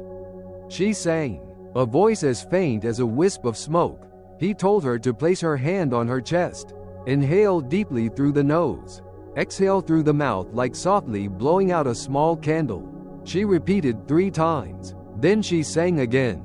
The tone was rounder. He wrote a letter, planted the bamboo tube, stood silently. The wind passed, embraced the short phrase, carried it away. That night she sang at a small venue in the town. A stranger in the audience said the song stirred memories of home. In the morning she returned to thank him. He only smiled and said, "The wind did its part. You did yours." Time passed like water flowing in the canal. The letter writer to wind grew old. His eyes dimmed reading invisible lines. But his ears grew keener to the faintest wind threading through a bamboo tube. He began teaching a neighbor boy how to dry paper to smell of sunshine, how to choose planting days by wind direction, how to listen to know when to pause. The boy learned slowly but surely. He asked little, just watched and followed. He was told the most important thing was not writing, nor planting, but knowing when to stand still. The boy nodded, bright eyes. One early winter morning, the sky pale blue as old porcelain. The letter writer awoke earlier than usual. He arranged his bundle of papers, cleaned the bamboo tubes, tied the strings into a neat cluster. He walked into the silvergrass field while dew still clung to each blade. He picked a spot looking far toward the forest, planted 3 bamboo tubes, each spaced a reach apart. He stood motionless. The wind came so gently it was like a friend not wanting to wake anyone. He tilted his head slightly in greeting. Then he walked home, washed his face, drank a sip of water, sat before the veranda, watched the grasses sway, and breathed a long breath. Closing his eyes, a neighbor passing by called, but heard no reply. They came nearer and saw him seated, resting, face serene, hands on his thighs. On the table lay a dry sheet of paper with no writing, except for a faint line in light ink. It read, "When the wind is gentle enough, please read my thanks for me." The people in the town came to bid farewell. No one cried loudly. They gathered the bamboo tubes into a bundle, placed it by the veranda, and left an empty chair facing the grass field. The boy apprentice took the remaining papers, kept the house tidy, and every day poured a cup of water onto the table before writing a letter to someone. Visitors still came, still spoke, still put their hands on the blank dry sheet and felt themselves grow lighter. The silvergrass field still swayed. The wind still roamed. The sky still changed. Each evening, someone standing at the field's edge would see the 3 bamboo tubes planted in a row like 3 musical notes silent on a grassy staff. They would smile, call out a name long unspoken, and let the wind carry it. The story of the letter writer to wind concludes on a peaceful night. A child placed a hand on a blank white sheet, blew softly on its edge, then slipped it into a bamboo tube. The child ran out into the field, planted the tube, stood straight as a young grass stalk. The wind passed, lifted the invisible letter like a dragonfly's wing. The child returned, lay on its bed, pulled the covers to its chest, and listened to the wind whispering through the thatch like a gentle hand stroking hair. It slept. In the dream there was a grass path leading into the field, where bamboo tubes stood quietly like loyal friends, and the sky overhead was so wide that a message of gratitude could fly upward untroubled. The 7th story. The House of Window Lights. On a small peninsula jutting into a lake there stood a wooden house sitting alone amidst a garden of young grass. The house had just 1 floor, a low roof, and windows on all sides. The man who lived there had silver hair. People around the lake called him simply, the window lamp lighter. Each evening, before darkness touched the water's surface, he walked the perimeter of the house, opened every sash, wiped clean every window pane, and placed a small lamp on the sill of each frame. The lamps were not bright, just warm enough so that those in boats could see a chain of gentle windows like kindly eyes. Boatmen said that because of those lit windows they knew they were not lost, where a window still glowed. There remained a place to return. The window lamp lighter had lived alone for many years. They said that when he was young he lived in a great city. working with numbers that flowed like sudden rainstorms. One day he discovered within himself an empty space shaped like a window without a light. He left the city, came to the lake's shore, and built that small four-sided window house. He said he wanted to devote half his life to learning how to open windows. First to open to wind and light. Then to open for weary faces to stand still and look inside a moment. Since then, the house became a quiet harbor. Those traveling by boat would land. Those walking around the lake would drop in. Everyone was invited to sit by a window and gaze at the water until their hearts slowed. Morning on the peninsula began with the scent of wet leaves and birds brushing thin air. The lamp lighter awakened while dew still clung to the doorknob. He boiled water from dry wood, brewed tea in a small clay pot, and as he poured he listened to water hitting the pot's rim like hearing a polite greeting. He ate a simple breakfast of bread and honey delivered by the beekeeper near the forest edge.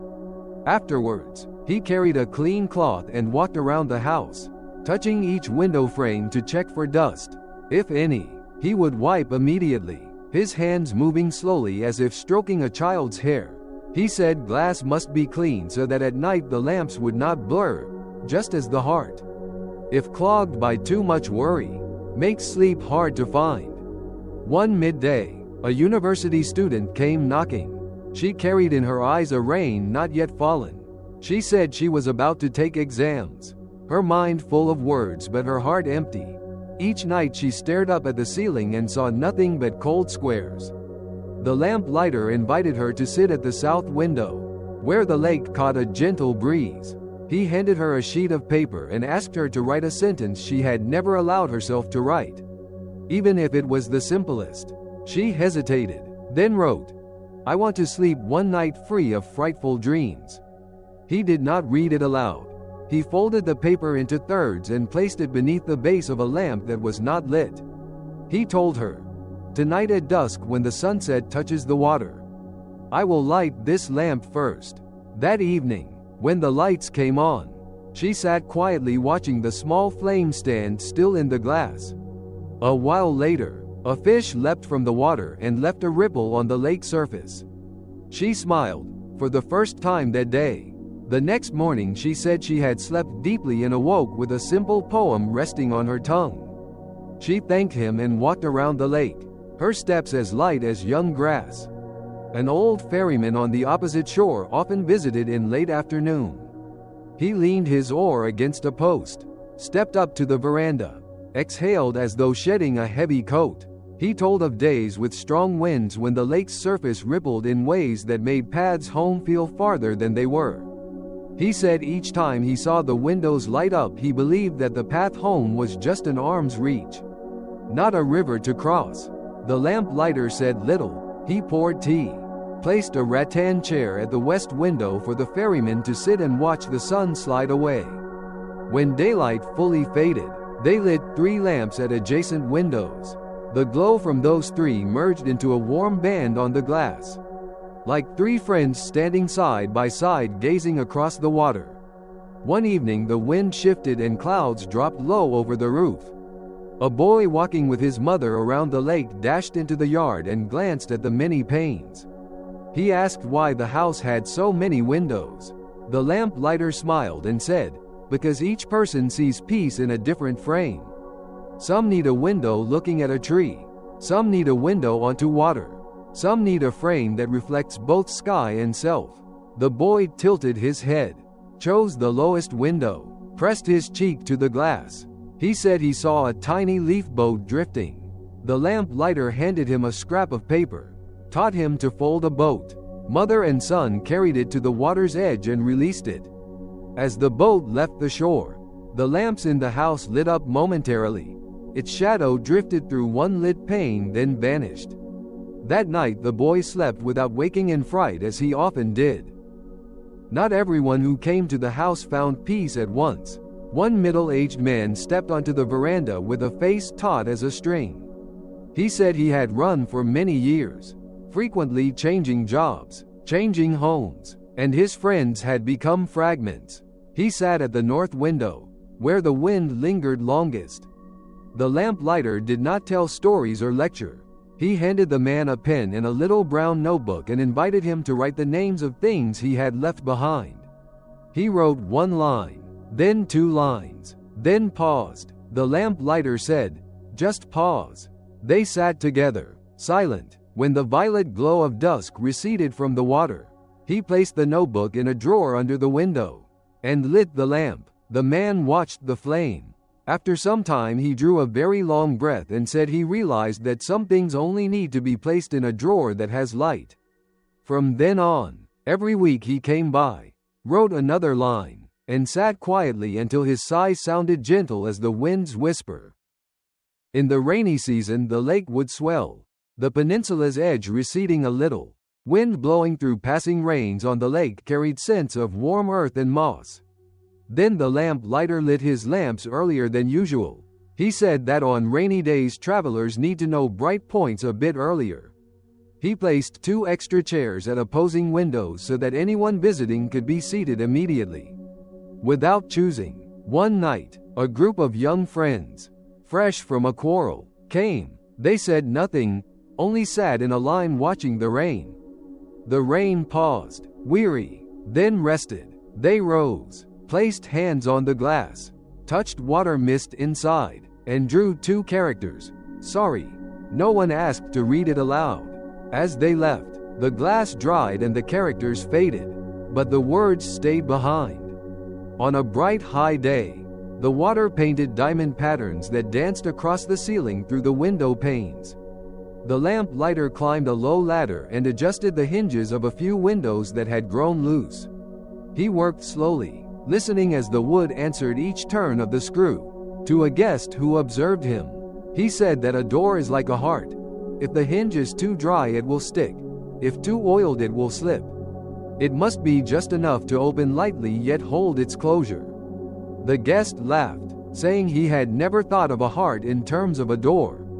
That evening, the guest sat and listened to the lamps burn steadily, and suddenly remembered that in his own home there was a window seldom opened.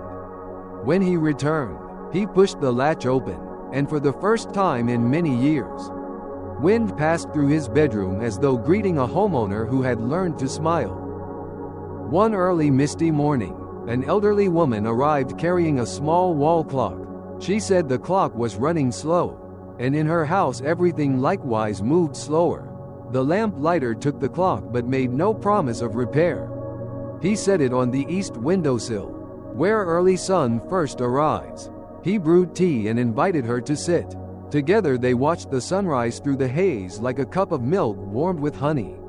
When the first ray struck the clock glass, he gently turned the hour dial, then lifted the clock to his ear and listened.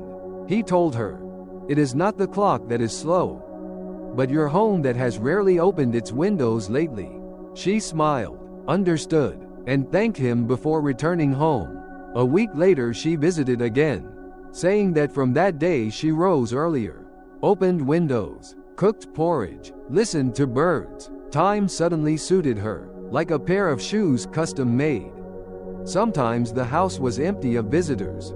The lamplighter would sit alone by the east window reading fragments of paper forgotten by others. He did not read the writing, but read the fold lines and fingerprints. Read a spilled tea stain shaped like a bird on the paper's edge. He saw other people's lives appear like rows of trees reflected in the glass. He expressed his gratitude for their presence by carefully wiping a window frame. At dusk, when golden light touched the doorstep, he would light that lamp first, as a nod sent toward someone who, though absent, still needed a circle of light. Once a strong gust knocked a lamp out of its socket, extinguishing the flame. Though fortunately the glass was unharmed, the lamplighter sat on the veranda, holding the unlit lamp. He whispered an apology to it for his haste. He cleaned it, reset it, and relit it with a fresh match. From that time on, each time he lit a lamp, he added a beat of extra slowness, as though wrapping a fragile gift. He told a visitor that peace too can break if placed too firmly. So it is best laid down with a breath. The visitor laughed, saying from now on whenever they placed a heavy word they would remember that. Time flowed through the house like water under a bridge. The lamp lighter aged, but his steps remained constant. He began teaching a neighbor girl how to wipe glass without streaks, how to adjust a lamp's wick so the flame would not smoke, how to place chairs so that the first seated one sees water and the next sees sky. The girl learned quickly. Each afternoon she followed him around the house, holding a box of matches, eyes shining like dew. He told her the most important thing was not to light all the lamps, but to remember to open windows. Because when a window is open, the light of one lamp can be shared with many others without dimming. One early winter night, clouds hung low and the lake lay still as though no wind had ever been. The lamp lighter opened all the windows as usual, set the lamps on their sills, and lit them one by one. When he reached the last lamp at the north corner, he paused. He placed his hand on the cool glass frame and gazed out at the water. A gentle feeling washed over him, like holding hands with an old friend who had journeyed beside him many years. He lit that lamp with a deeper breath, then sat in a rattan chair nearby. He poured tea, but did not drink, letting the fragrance drift through the room. He closed his eyes. Anyone passing outside would think he had fallen asleep. The next morning the neighbor girl arrived early and saw lamps dark but windows ajar. She entered and found him sitting upright by a window, his hand resting on the sill, his face calm like the lake's surface. On the table lay a sheet of paper folded into quarters, and beside it a cloth for wiping glass. The paper bore gentle handwriting. If ever a lamp is missing, may someone light it. Remember to open the window before lighting the flame. Do not let dust rest too long on the glass. If you sit here, look out over the water until you hear your breath. The girl read this, stood quietly for a moment, then flung open the windows, retrieved the cloth, set the lamps upright, and lit them. One window glowed, then another, then another. When all four faces of the house shone, she stepped onto the veranda and saw the lake receive the light as though welcoming a small flotilla returning home. From that day, the window lamp house never lacked fire. People walking around the lake would slow a beat when they saw all four faces alight, sometimes pausing to hear something in themselves being rearranged.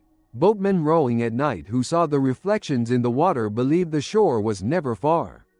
Those weary from a long day would sit on a window ledge for a few minutes, letting their eyes bathe in golden light, then rise and leave as lightly as a new leaf. The neighbor girl grew, her hands steady, knowing how to light a small flame without tremor, how to wipe glass clean without trace, how to invite strangers to sit without many words. Some nights she sat alone lighting the last lamp, saw her own reflection in the glass, free of worry lines as before. The house's doors remained open on all sides, through rain or shine. On windy nights the lamps in the panes swayed but did not go out, because the lamp wicks had been properly adjusted. The windows had been opened at the right time, and the hand that lit them remembered to place lightly like a breath. And somewhere across the lake a small leaf boat passing through a dark stretch might glimpse a gentle band of window lights in the distance. The person aboard would smile, shift their paddle, steer toward it. They would know. Once you come near a window still alight, the rest of the way finds you. The story of the window lamp house closes each night with a barely audible sound of water touching the shore. Anyone passing may stop, place their palm on a cool window frame, close their eyes, and hear in their chest a lamp just kindled. No need for many words, just one clear frame of view, one warm flame held still, and one door opened at exactly the right moment. Then peace enters like a friend who does not wish to intrude. Sits in a rattan chair by the window, puts a hand on a knee, and smiles until sleep arrives like a boat returning to shore. The eighth story. The one who copies the sea's voice into shells. In a quiet fishing village tucked behind a ridge of sand dunes there lay a small bay. Every morning, the sea would open into a dark mirror of blue, and the fading paint boats would line up and head out like a flock of water birds. On the sandy shore stood a low-roofed house, its walls painted white, its doors always open. Before its porch were arranged many large and small shells, clean as though rinsed by gentle rains. The man there was an old man with silver hair. Villagers called him affectionately the one who writes the sea's voice into shells. He spoke little, his hands sun-tanned, his eyes kindly. Each dawn he walked the water's edge, chose shells still intact, unbroken, carried them home to wash with fresh water, then laid them on a bamboo rack until each shell's ridges showed clearly, as though revealing the growth rings of an ancient tree.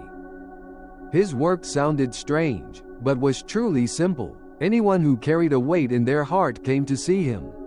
Speaking slowly, he would not interrupt. When the person finished, he chose a shell, pressed it to his ear a few beats as though greeting it. Then he placed it on a wooden table, fitted a small bamboo tube to its opening, leaned toward the sea, and remained silent a long time. People said that in that moment the sea came nearer. Some days the wave whispered like a mother soothing her child. On other days the waves broke in halts like someone holding back a sob. Some days the sea was smooth as silk, a blue cloth freshly ironed.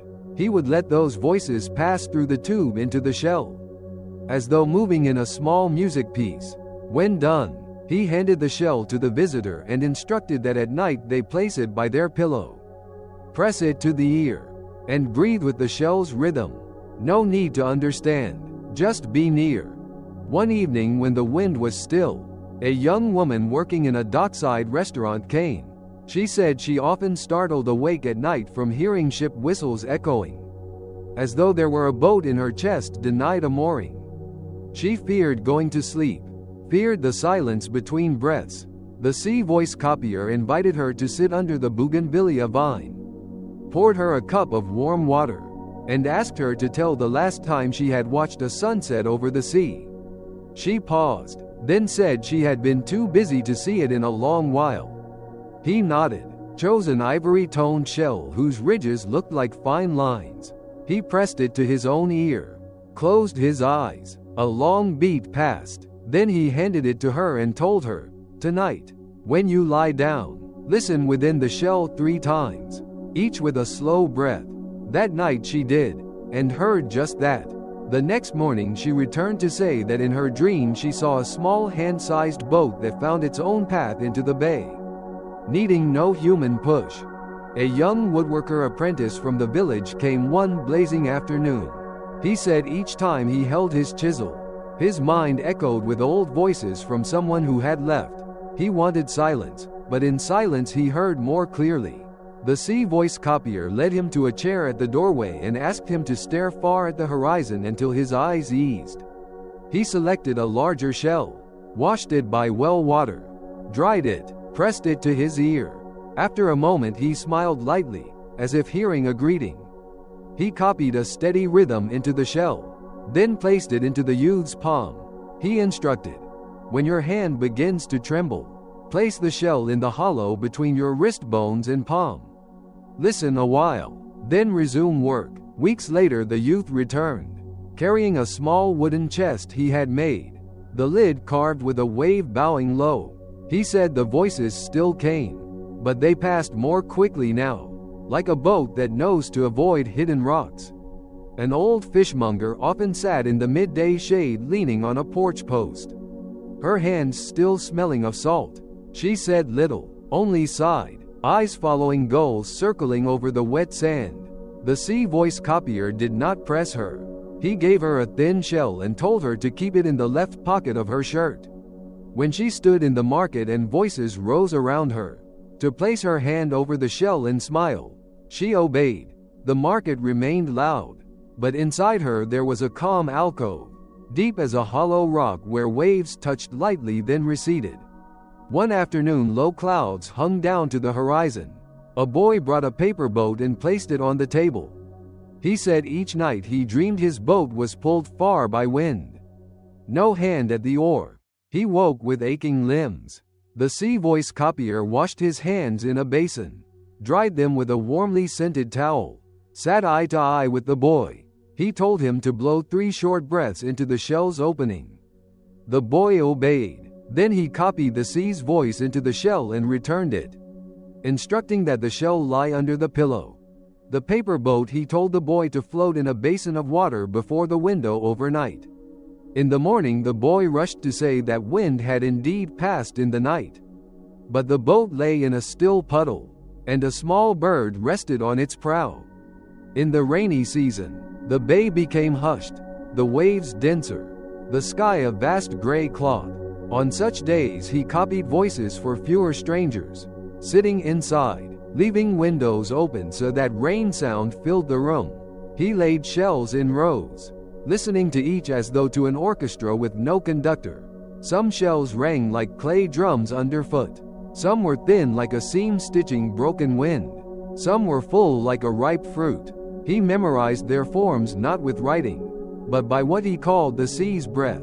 At night, he placed some shells near his pillow, leaning against the wall, breathing evenly, hearing rain blend into shell voices, and feeling cradled by a salty embrace. Some days the wind raged, sand flying like smoke, water churning in white foam. On those days the sea voice copier walked slowly along the shore, collecting shells the wind had knocked from racks, checking for cracked ones. When he found cracked shells he did not discard them. He mended them with thin wax threads, rejoined the edges, and dried them for days. He said to a visitor, "Cracked does not mean voice lost. Cracks only make the voice go another path, and sometimes warmer." The visitor heard and gently touched a crack in his own heart, smiling without words. One afternoon, a literature teacher from the town beyond the pass visited. She said the words she loved had grown heavy, and when students asked why they should read, she could not find a reply that lit her own heart.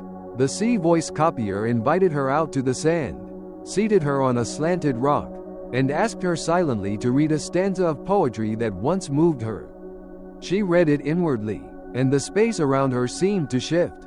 He copied into a shell a slow, even voice, then gave her the shell. He told her before each class, "Do not speak hastily. Place the shell near your classroom window. Open it, let the class hear the distant sea's voice." She did so. Weeks later she came back, reporting that her students would fall silent a minute before class. They did not know why. They only knew to sit quietly. When she began to speak, her words seemed to float behind her like little boats entering the shore. One night the moon rose above the sea like a new silver coin. A middle-aged diver, now retired, stopped at the porch for long. He said that since leaving his profession he had heard a ship's breaking sound nightly in his ear, and a deep darkness behind his eyelids. He wanted to know what to do with that darkness. The sea voice copier made no grand promises. He chose a thick shell with strong ridges, placed it against the visitor's chest, pressed his ear to it, and listened closely. Then he copied a slow, deep rhythm into it, told him to place it on his chest whenever sleep was hard and let the shell's voice lead the breath down into the depth of the lungs. A month later the man returned saying he was able to sleep in darkness without needing the lamp. The old man smiled, his eyes moist as though emerging from long underwater laps. News of the shell house spread by the way sea breezes do. People came from afar, carrying anger, regret, a word unsaid to someone departed.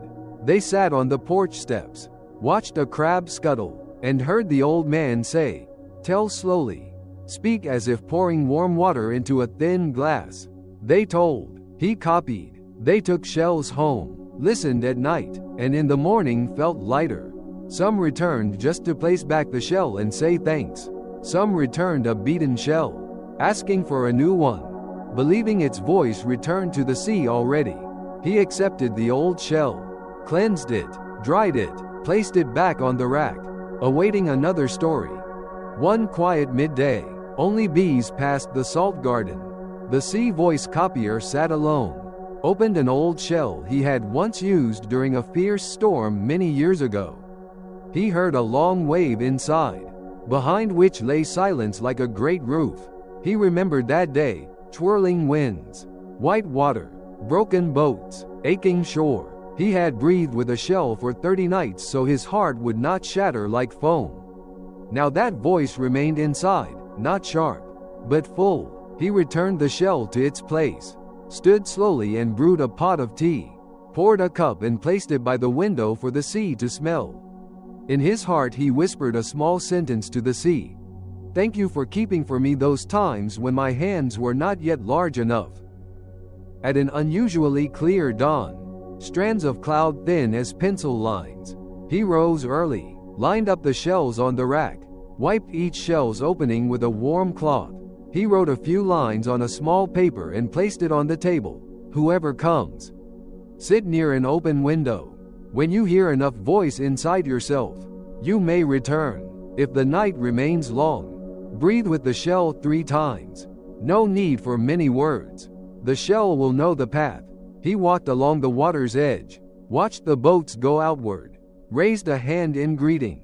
Back at the porch he sat in his rattan chair, leaned back, rested his hand on his thigh, eyes closed. Morning wind passed like a cool scarf. A neighbor calling came by. He was already at peace. His face was like the lake at dawn with no ripple. Villagers came, placed their own shells on his table as though offering small flowers. They did not cry loudly. They opened their house doors and windows, opened the cavities of days once heavy. They listened each night to the sea's voice in the shell before sleep, then folded the day with a soft sigh. A swimming instructor at the beach told children of the old man copying sea voice, taught them to press a shell to their ear or listen, then raced each other on the sand with laughter. An elder woman placed a shell at her window frame and said the shell lets her hear the wind without fear of loneliness. A distant traveler returned and stood before the porch a long while, touched the racks, as though greeting a friend who had kept a home for him all absent years. The low-roofed house remained open. In the morning its owner heard footsteps on sand. Midday heard sunshine. Evening heard boats. Night heard thin sheets pulled over someone's shoulders. On the rack always new shells, clean, scented of sunlight. Within each shell remained a waveline enough to guide someone passing through their own darkness. The bay still ripples. Wind still comes and goes. The horizon still changes color according to those who watch it. And on a gentle night, when moonlight shatters into silver leaves on the water, someone lies down, places a shell by their pillow, presses it to their ear, and hears a distant voice touch close. That voice says, "Peace is not out of reach. Peace lies in your breath when you let yourself listen." That voice says, "Every boat has a shore. If tonight you do not reach it, tomorrow will bring you nearer." And sleep arrives not as a fall, but like a wave that embraces you and soothes you with a tiny greeting from the sea. Story 9. The Keeper of the Morning Dew Garden. At the edge of a gentle town lay a garden nestled between 3 ancient trees. Each dawn that place was draped in a light mist like a white silk shawl laid on the shoulders of one who had just awakened. The path into the garden was a dirt track just wide enough for 2 to walk side by side without touching. On either side grew low mint bushes and small chrysanthemums that always opened their petals toward the sun. The caretaker of the garden was an elderly woman with long silver hair, slender of frame but eyes alight. Everyone called her fondly the Keeper of the Morning Dew Garden. She lived in a single-room wooden house hidden beneath a row of Bodhi trees. Doors always open, letting wind carry the scent of leaves everywhere. Each early morning she fetched a bucket of water from the well, sprinkled it on the doorstep to greet the new day, then walked down the planting beds, touching each leaf tip as though inquiring after its well-being. She did not cultivate exotic blooms. She said this garden was for those who were weary and wished simply to sit. So she planted herbs, a few small tomato plants, simple flowers like white daisies, portulaca, snapdragon, and in one corner she left a patch of clean sand, just for people to walk barefoot when their hearts felt too constrained. Along the fence hung a few ceramic wind chimes in crackled glaze. They did not chime loud, just quivered softly whenever the wind passed by. That sound felt like a friend nodding in greeting. The keeper did not teach meditation as a lesson. She would invite visitors to stand beneath her veranda and ask them to listen a little, to the drip of dew falling off a leaf, to sparrows practicing song, to earth warming beneath the first sun.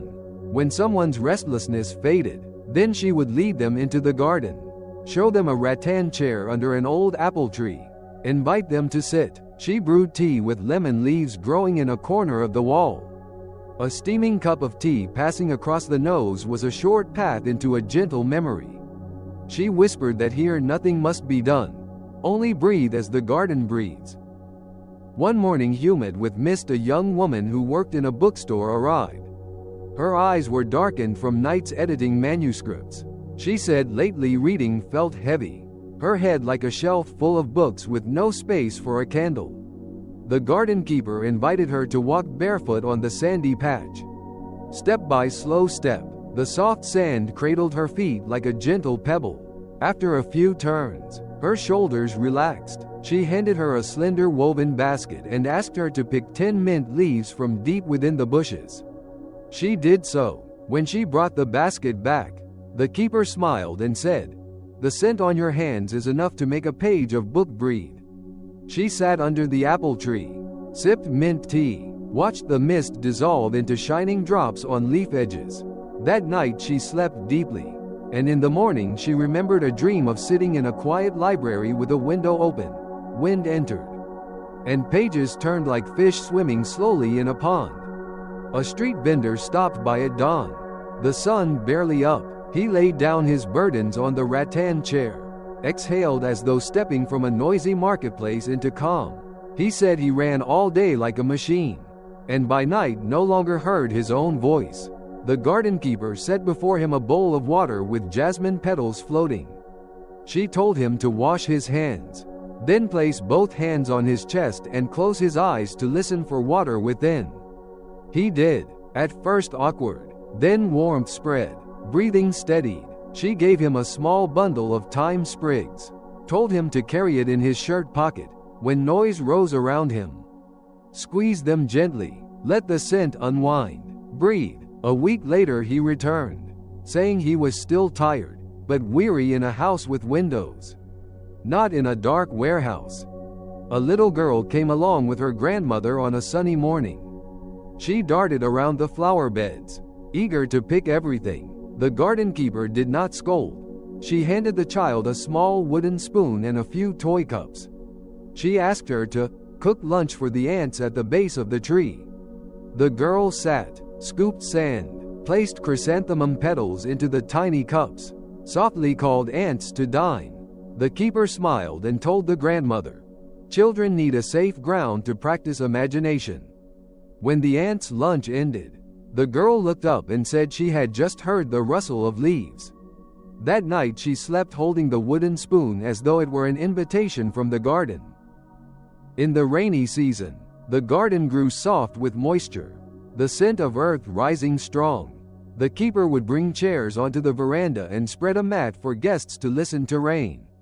She said rain was the friend who knew best how to tell stories, rain tapping the roof, dancing on leaves, singing on pots. Sometimes rain ceased and sunlight poured in like honey. She would lead visitors back to the garden and point out droplets hanging on grass blades, each droplet a tiny mirror reflecting the sky. She said, "If you are sad, pick a droplet and gaze until your sorrow shrinks to a mote in a large room." On hot, windless days when petals wilted, she filled a wide-mouthed earthen jar with well water and floated a few white stones, placing it where wind often passed. She called it the breath of the garden. Wind would graze the water's surface and return soft. Guests found their dry throats moist again.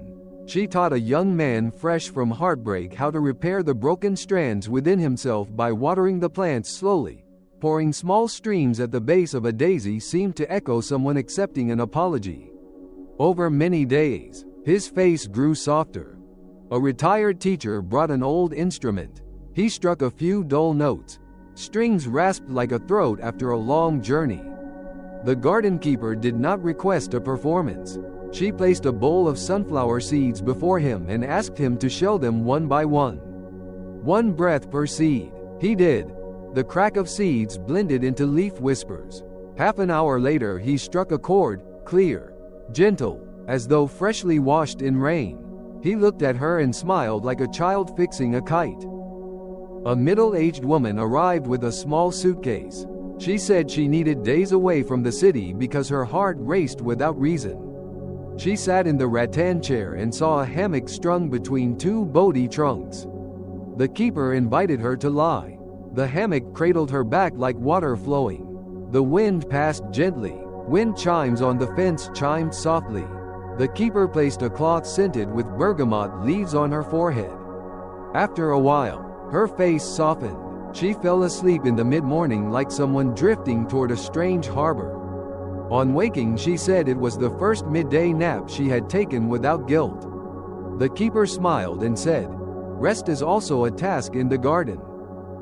Occasionally, boisterous groups would arrive after touring the fields. The keeper did not scold them. She invited them to walk a clockwise circuit around the garden, then a reverse circuit, counting steps inside their heads. Speaking no words, they walked. Their footfalls on earth and grass became a slow rhythm. When they returned to the veranda, their voices lowered naturally. One remarked sweat on his back felt cooled, as though the garden had rubbed his back. The keeper poured water with a slice of lemon and invited them to sit. After 10 minutes, some shut their eyes and let their heads sink into their folds. The garden also held a corner for memory.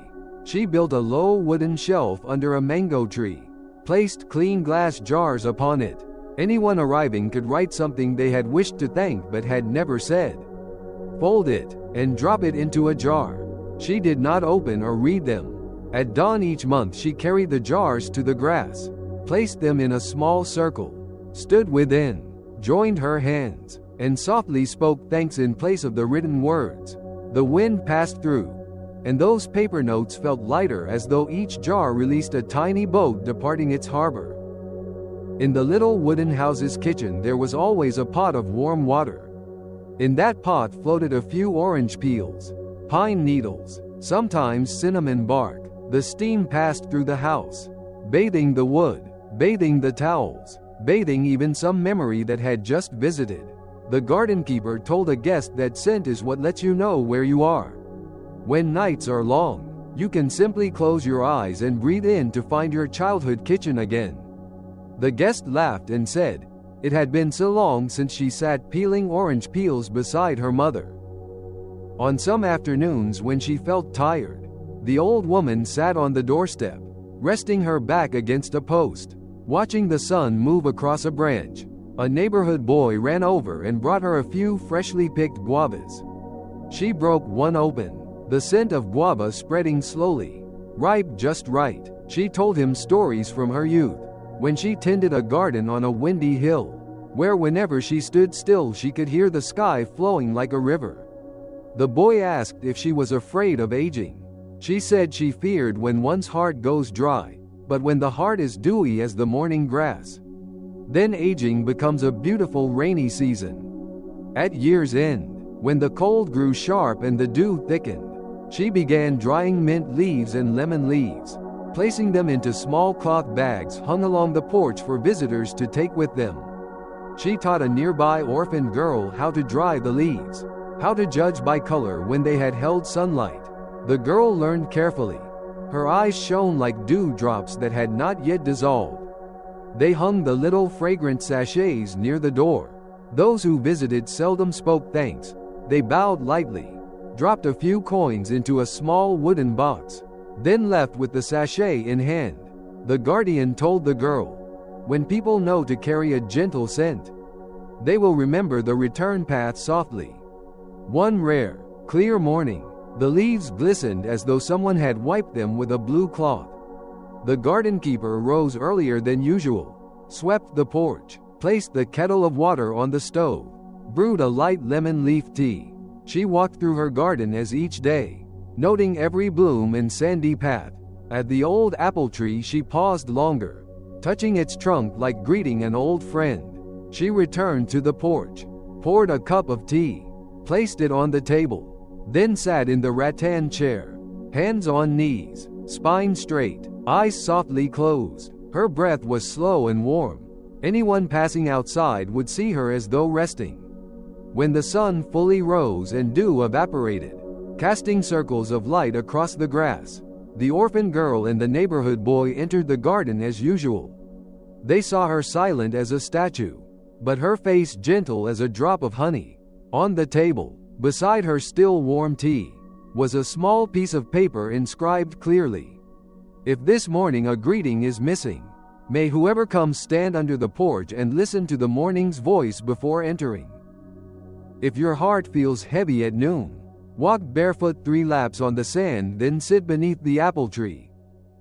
If this evening rain comes, open the windows so that the scent of earth may enter. The garden knows how to breathe. It hopes its visitors also breathe gently like the garden." From that day onward, the morning dew garden remained open each dawn. The orphan girl and the boy cared for the garden as she had taught them. They watered slowly as though pouring a slow music, wiped chairs as though stroking a riverbank, rehung wind chimes when seasons turned. Visitors still sat in the rattan chair, placed hands over their hearts, and listened for a very small voice within. Some brought a handful of seeds saying they wished to plant more lobelia. Others brought an old chair to place under the tree with no name. Some merely stepped through the gate, stood under the porch, inhaled a long breath, and turned back, satisfied, because that was enough. The garden lived in the footsteps in and out, in soft sighs, in the scent of lemon leaves each dawn. On cloudy days, the crackled glaze wind chimes told long stories. On bright days, sunlight through leaf gaps painted yellow butterflies on the ground. One calm night, a stranger came late, sat on the porch, placed ear to palm to hear their heart slow. When rising, they touched the wooden gate and whispered thanks for a dewdrop just fallen. They returned home, opened a window, placed a glass of water by their bedside, put a hand on their chest, and breathed like a garden. Sleep came softly as grass brushed grass. And at the rim of that gentle town, every sunrise there was again a thin white veil over the garden. Like the sky's greeting shawl, passers-by felt their hearts soften a little, as though someone placed a warm apple in their hands. The garden was neither large nor small. It was just enough for one person to sit and hear their voice. Enough for 2 old friends to remind each other to sip tea. Enough for a child to set a lunch for ants. It was enough to preserve the habit of gentle breathing for many weary souls. And if one evening you toss in restlessness, you might imagine walking in through its gate, stepping barefoot on sand, sitting down in the rattan chair beneath the old apple tree, placing a hand over your heart, and listening. Just listening. After a moment, your heart will tell you a story in its own rhythm. That story always ends in a peaceful sleep. The 10th story. The Keeper of the Rain Dock. In a town nestled among 3 ridges lay a small dock, not for boats but for rain. Locals called it the rain dock because whenever rain was about, clouds would gather just above that spot and pour down exactly enough. The dock was just a rectangle of red brick courtyard, 3 sides framed by dark green banyan trees, and the 4th opening onto rice fields. In its center stood a low wooden porch, with a long table and a few rattan chairs made smooth by many hands. The keeper of the rain dock lived in a small house at its edge, mossy tiled roof. Doors always open. People called him the keeper of the rain dock. He performed no magic. He only swept the courtyard, tended the trees, replaced bamboo strings on ceramic wind chimes, and sat quietly when rain came to listen. The keeper rose earlier than birds. He started a fire in the kitchen, boiled water, washed his hands from a wool bucket with a wooden ladle, then stepped outside with his broom.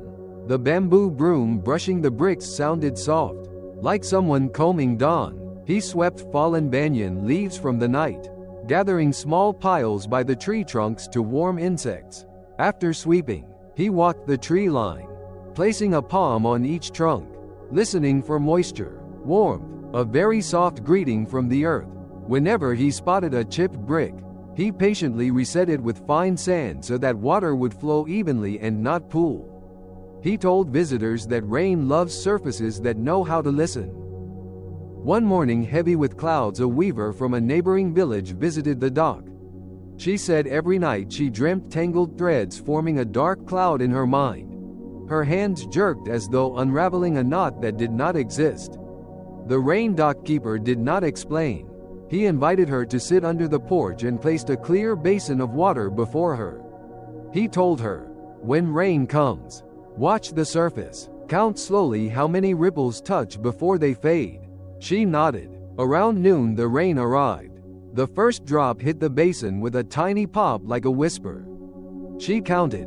1, 2, 3, then forgot counting. Her eyes started chasing circles, spreading, touching, vanishing, then reappearing from new drops. As rain eased, she smiled softly. In her mind there was now a space between those threads. That night she slept. In the morning she returned to give thanks with a small flower-woven cloth, delicate as rain. One afternoon a roaming tea vendor visited when the air was still. He said that in recent months rain had not come at the right time. Selling hot tea was difficult, and his heart burned warmer than the brew. The keeper poured him a cup of lemon leaf water. He pointed to the horizon. The clouds were gathering beyond the hills. He said, within an hour there would be just enough shower. The vendor sat quietly, did not call his wares. When the first drops fell on the porch, he poured tea, handed a cup to the keeper, and drank one himself. In the steady rain he spoke. The first time he sold tea in rain was years ago, and the smell of tea and wet earth fused into a warm memory. From then on, whenever it rained he felt peaceful.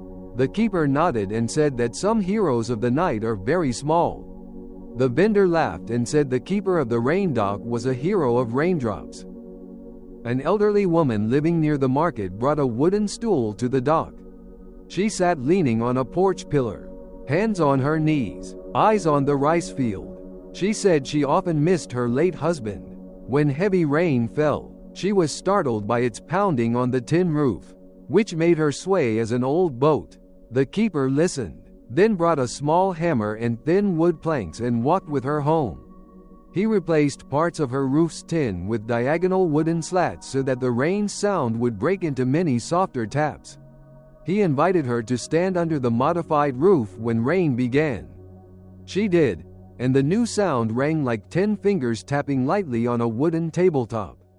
Rather than a heavy mallet, she smiled and said, "From now on rain will knock gently, not push open the door." She later sent him a package of hot, bon duck, a rice cake, telling him to eat it warm. A third grader boy came by on a late afternoon beneath a faint rainbow. He said he hated rain because each afternoon he could not play soccer. His anger even chased him into dreams of kicking at puddles. The keeper handed him a folded paper boat, told him to write his name on it, and wait. When rain came, they walked to the edge of the courtyard and launched the boat into the narrow runoff channel between bricks. The boat floated over a raised brick, over a leaf, over a little groove. The boy chased it around the courtyard, head low, mouth in a grin. When the rain stopped, he said he no longer hated it. Rain had given him a new game. The keeper said water knows to invent joy if we do not resent it. The boy nodded, cradling his soggy boat home like a trophy. A music teacher visited on a day when wind blew from the fields. He said he could no longer hear the rhythm between notes, only the echo in his classroom. The keeper seated him on the courtyard step and handed him a folded umbrella. He taught him, when rain falls, open the umbrella slowly, then close it slowly. Listen to fabric meeting water, water meeting fabric. The rain came. The teacher obeyed. The sound was small, like an instrument nobody had named. Within it he rediscovered the silence he'd long lost. He pressed his hands together and thanked the dock as one would thank a teacher who showed the path into quiet. In the season when rice bent gracefully, the rain dock smelled of drying straw. At noontime the keeper placed low ceramic pots around the courtyard to catch raindrops. He called them heaven's instruments. A light shower produces a delicate tone, a heavy shower, a deeper tone. When rain ceased, he circled the pots, touching edges to sense lingering echoes. Once, a tour group passing by stopped to take photographs, calling the rain dock stage-like. The keeper smiled and said, "Here no one performs, only water presents its manner of falling." There were also days when the sun shone endlessly and the dock lay empty of rain. The keeper of the rain dock was not sad. He wiped the table, aired the mat, repaired the porch roof, watered the banyan trees, and placed a pitcher of water on the table for travelers. He sat on a brick step watching the rice field ripple softly under sunlight, hearing insects play a bright yet pleasant tune. He told a visiting friend that thirst and rain are two halves of the same cup. Without one half, the other does not know itself. One evening, a sudden storm came. The wind gusted, thunder rolled afar, lightning sketched white lines across the sky. Some people ran into the dock to take shelter, faces pale. The keeper lit an oil lamp on the table and invited everyone to sit in a circle. He told stories of storms in his youth, whenever lightning struck a hill. The whole village would extinguish lights, sit together, listen to their own hearts and the rain, and wait for the first frog croak after the storm. The sheltered guests listened, their hands warmed less cold. After the storm passed, a lone frog croaked loudly from the canal behind the dock. The entire dock laughed, as though someone had unlocked their shared door. One misty morning, a young woman arrived carrying her baby.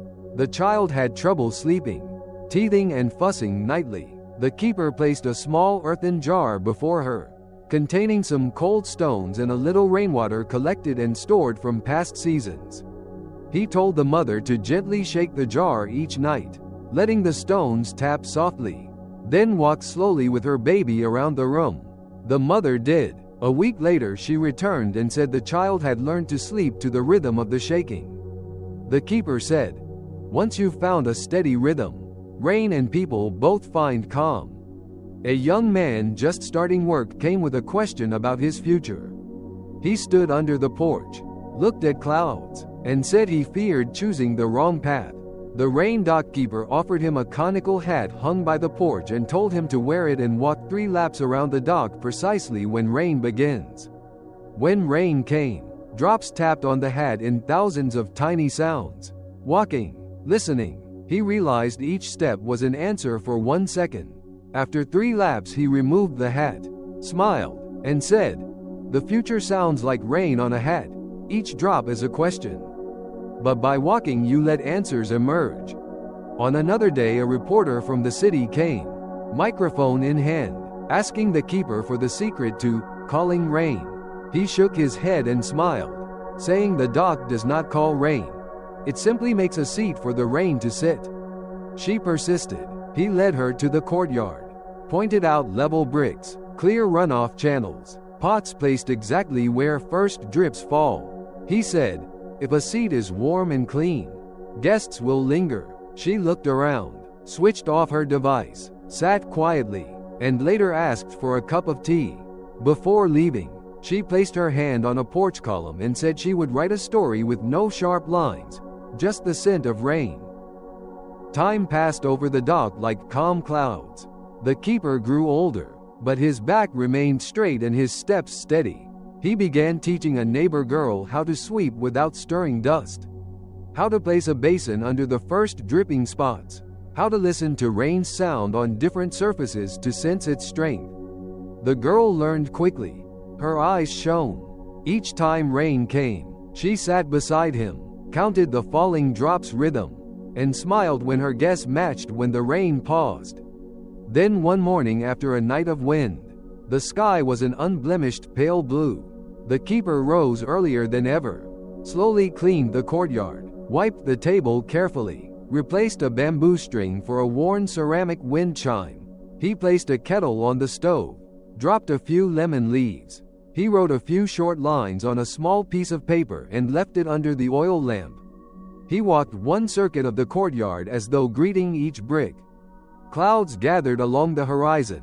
He pulled a rattan chair to the edge of the porch, sat, hands on knees, eyes half closed. Anyone passing thought he had dozed. When the rain came at just that moment, The first drop fell, splashing in a perfect arc like a rain. The neighbor girl ran over and found him sitting still, face as calm as mirror water. She whispered. No answer came. On the table lay the paper with a few lines. If this morning you see fallen leaves not swept, may someone help collect the nearest few. If noon brings a passing shower, place a basin at the brick corner previously leveled by sand. If this evening someone feels sorrow, invite them to sit under the porch and listen to rain for 3 beats. She read, laid her hand on a column, cried quietly, then took the broom and started sweeping. The broom sounded light as though the keeper had resumed his work elsewhere. Since then, the rain dock was never silent. Whenever rain neared, people would arrive, pick up leaves, set a basin, sit quietly. They learned to hear rain's voice on bricks, leaves, hats, cups, inside their hearts. They told one another of the keeper as though he were a dear friend. Children ran paper boats around the courtyard. Elders leaned against pillars recalling distant rice seasons. Youth set down phones to hear rain speak. The rain dock became a place everyone knew the way to. And on tranquil nights, when frogs croaked from the canal and the scent of earth after rain lingered on clothes, someone could lie in bed and imagine themselves seated under the wooden porch of the dock. They would hear steady drops, feel their heart calm like water. They breathe in like gathering clouds, breathe out like gentle rain, and sleep would come like banyan leaves folding one after another. The rain dock remained in them as a home with open doors, where anytime they could return, set down burdens, and hear each drop of time fall gently on the steps of their hearts. Story 11. The Keeper of the Ancient Well. Let me know if you'd like tweaks for better flow, pacing, or emotional emphasis. In the middle of a low valley where 3 dirt roads met, there stood an ancient well built of blue stone. The well's round brim was like a mirror dulled by time. Its walls were covered in young moss. A roof of wooden planks and thatch sheltered its mouth, and on its 4 corners hung 4 small unglazed clay bells that whispered when wind passed. Beside the well stood a simple hut, without a latch on its door, with a wide porch holding 2 rattan chairs and a low wooden table. The caretaker was an old man living alone, known in the region as the Keeper of the Ancient Well. Every morning when dew still lay on the grass like white salt crystals, the old man would rise, sweep the porch, boil water, wash his hands at a clay basin, then go to the well. He placed a palm gently on the stone rim as to greet a longtime friend before lowering the bucket. The rope brushing the wooden pulley sounded soft, like cloth brushing a doorstep. With each bucket drawn, he set it on the table and stood still until the water settled, then poured it into an earthen pitcher for passers-by to drink. He said that well water is not only for quenching thirst but also for teaching people to slow down. The well keeper did not advertise, nor hang signs. People came because they heard that here was a calm kindness, drink it. And it did not drown you but softened the tight folds inside. Sometimes visitors only asked for a bowl of water and a minute of silence. Sometimes they sat for hours, cradling the warm bowl as if holding a small bird not yet flying. The old man seldom asked questions. He invited them to place a hand on the well rim. Gaze into the dark circle below, then breathe as the well breathes. He said the ancient well speaks no words, but if one asks slowly enough, the well will answer by quieting the small waves inside you. One early morning a photographer from the town arrived. Her camera hung heavy at her shoulder, and her eyes were dark from nights editing images. She said lately wherever she turned faces looked the same, and her photos lacked windows for wind to enter. The keeper gave her a bowl of water and told her not to drink immediately. He invited her to sit on a stone step and lean close to the water's surface, not to see her reflection in judgment, but to look at the water as one looks at someone sleeping. She did so. She watched small sparks of light open and close on the bowl. He said, "When you see a spark, hold steady. Drink one sip." She waited long, then drank. Afterwards, she asked permission to photograph the well. He nodded. She later said the photo was not brilliantly beautiful, but smelled of a morning that paused. That night she dreamed she photographed a row of trees. Each canopy held a tiny window that was open. One midday, a traveling merchant came pushing his cart up the rocky hill, sweat streaming down. He said lately every night he heard footfalls chasing him in dreams, and he would wake hand gripping his cart's handle so tight it hurt. The well keeper offered him an empty bucket and told him to draw one full of water himself. The merchant did. The rope whined. Water tapped the bucket's sides. When the bucket rose, the keeper invited him to press an ear against its lip and listen until no sound remained. The merchant listened long. First water, then his heartbeat, then a region of silence. The keeper said, "When you hear that silence, drink." The man drank. His eyes softened. Before leaving, he bowed. A week later he returned, saying that Chase's footsteps in dreams had slowed into a companion walking beside him. An elderly retired teacher visited under the late afternoon sun. She carried a cloth bag of old letters. She said that lately her memory receded into childhood alleys. She forgot recent things and remembered distant ones. Her heart warm and unsteady. The well keeper did not ask her to read them. He cleared space on the table, asked her to choose any letter without reopening it, place it on the wooden table, then place the bowl of water over it like a clear lens. He invited her to sit beside him and lay 2 fingers on the bowl. They waited until water stilled. Then he told her to lift the bowl and drink, a greeting sip. She drank. Tears glistened. She said it felt like the old brick courtyard being swept clean of a thin dust. She left behind a letter with no address, trusting the well to guard a forgotten name. Every evening, wind from the hills drifted over the roof, and the clay bells softly vibrated like a cat's tongue touching a milk bowl. The well keeper often sat on the stone steps, watching the last light fall into the well's depths, forming a golden spot. He closed his eyes and breathed as though returning to the day a simple thank you. He told a young stranger, "If you guard a small golden spot in your chest when night comes, the night becomes gentle." The young man nodded, asked for another bowl of water, and lingered longer than usual, waiting. It seemed, for an inner door to whisper open. On days of heavy rain, the road into the valley turned muddy. The well was not busy, but the roof spoke to the rain in soft language. The keeper placed a clay basin on the porch to catch drips. The drips made a small music. He brewed tea. The fragrance of lemon leaf mingled with wet earth. A young mother with her feverish baby came to take shelter. The baby's breath was shallow, like a bird afraid. The keeper placed a warm bowl of water before her and told her to hold it near her chest. Let the bowl listen to her breath before giving it to the baby. The baby drank slowly in small sips, then nestled into mother's arms and slept. The mother shed no tears but placed her hand on the bowl and bowed. The old man softly closed a door so wind would be less cold and let the dripping continue the lullaby. There are midday afternoons so still they feel like a blank page waiting to be written. A boy sat quietly near the mouth of the well, holding a round pebble. He said he was trying to choose between 2 schools. His heart stirred with ripples like water. The well keeper handed him 3 more pebbles, told him to throw them one by one without looking right away. He threw them. The sounds of the pebbles hitting the water were round and soft. The keeper told him to wait until the ripples faded before peering at where each pebble lay. He bent down and saw the first pebble resting near the rim, the second deeper, the third lost from sight. The keeper asked which splash lingered longest in his ears.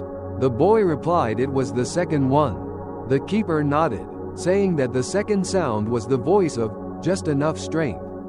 The boy smiled, nodded clearly, then asked for a bowl of water before rising to leave.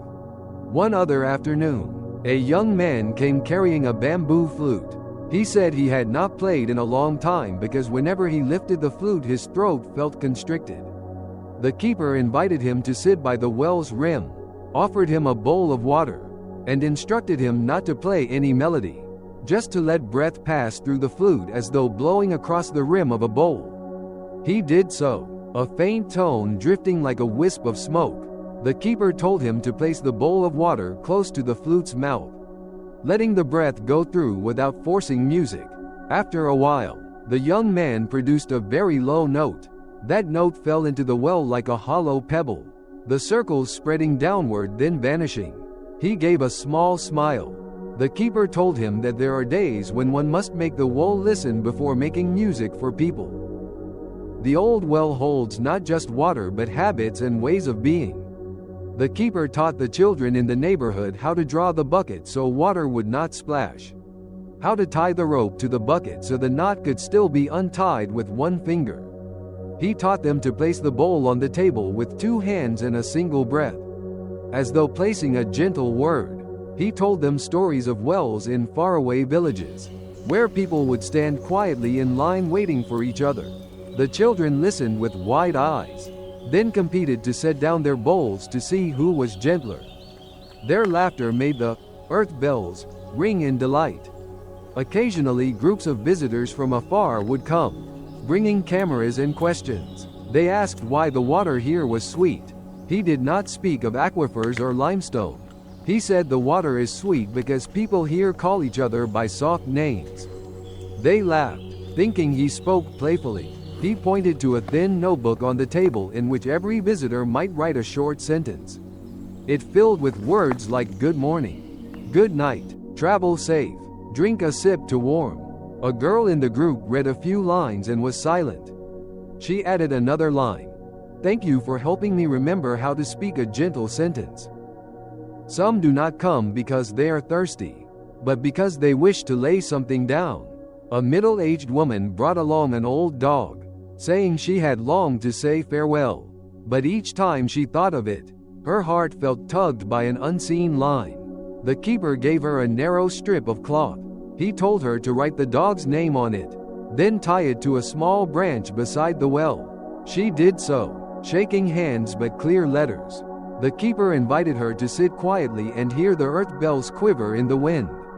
After a while he drew up a bucket, poured half a bowl, and told her to touch her lips to the bowl like kissing a tender memory. She drank, laid down the bowl, patted the dog's head, smiled though eyes glistened. That afternoon the sky brightened after days of gray. Sunlight poured into the well in a longer golden beam than before. In the dry season, grasses on the hillside turned yellow. The keeper roamed further to check whether the tributaries remained alive. He put his ear to the ground, listening to the whispers of a slender stream, and a smile bloomed on his face like comforting shade. He came back, hung a few spare coconut shell scoops, posted a small wooden sign asking, "Scoop just enough." Passers-by followed, for everyone here understood that just enough is a way of loving one another. One scorching day, a group of construction workers halted by, drank hastily, and stood a while under the cool scent of moss. They said this well is like a free water shop. He said the well is the sky's water shop. He is just the one who opens the door. There were times when heavy rains pushed water up to the rim. The bank soil softened, stones shifted. The keeper took a shovel and stone cage to block weak spots. Smiling as one would soothe a crying child, neighbors gathered to help. Each placed a hand on a stone as if resting on a sibling's shoulder. When the work was done, they sat in a ring on the porch. He poured water. Wind passed carrying the damp, cool scent, but inside each heart bloomed warmth like a kitchen fire. An old man from the village lit a cigarette but did not smoke, just held it for warmth, then told of carrying water from the well to the neighbor's wedding in his youth. Sweat dotting his brow, but heart singing like he had married himself. Their laughter soared onto the thatched roof, making the earth bells ring like gentle rain. Time moves in circles like the rope around the well. The keeper grew older, hair white like salt, back still straight as the well's trunk. He began teaching a young woman in the lower part of the village how to listen to the well. He told her to place her ear near the rim, count her breath, to memorize the scent of damp stone and moss. He showed her how to distinguish the voice of old water and young water. How to tell exactly when the bucket's touch inside the well is just right or rushed. She learned slowly but surely, her eyes glowing like a morning drop. He always reminded her of the most important thing before pulling the bucket for someone. Look at that person for a beat, so that one pulls with their breath, not one's own strength. One clear morning, with wisps of cloud thin as gauze, the keeper awoke earlier than usual. He swept the porch twice, wiped the table once more, rehung the earth bells with fresh string. He drew a bucket, placed it on the table, looked at the patch of light in the bowl as though watching a star fall.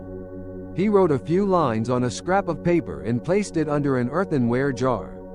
He called the apprentice out to the porch and told her she would pour the first bowl of water for the early guests this morning.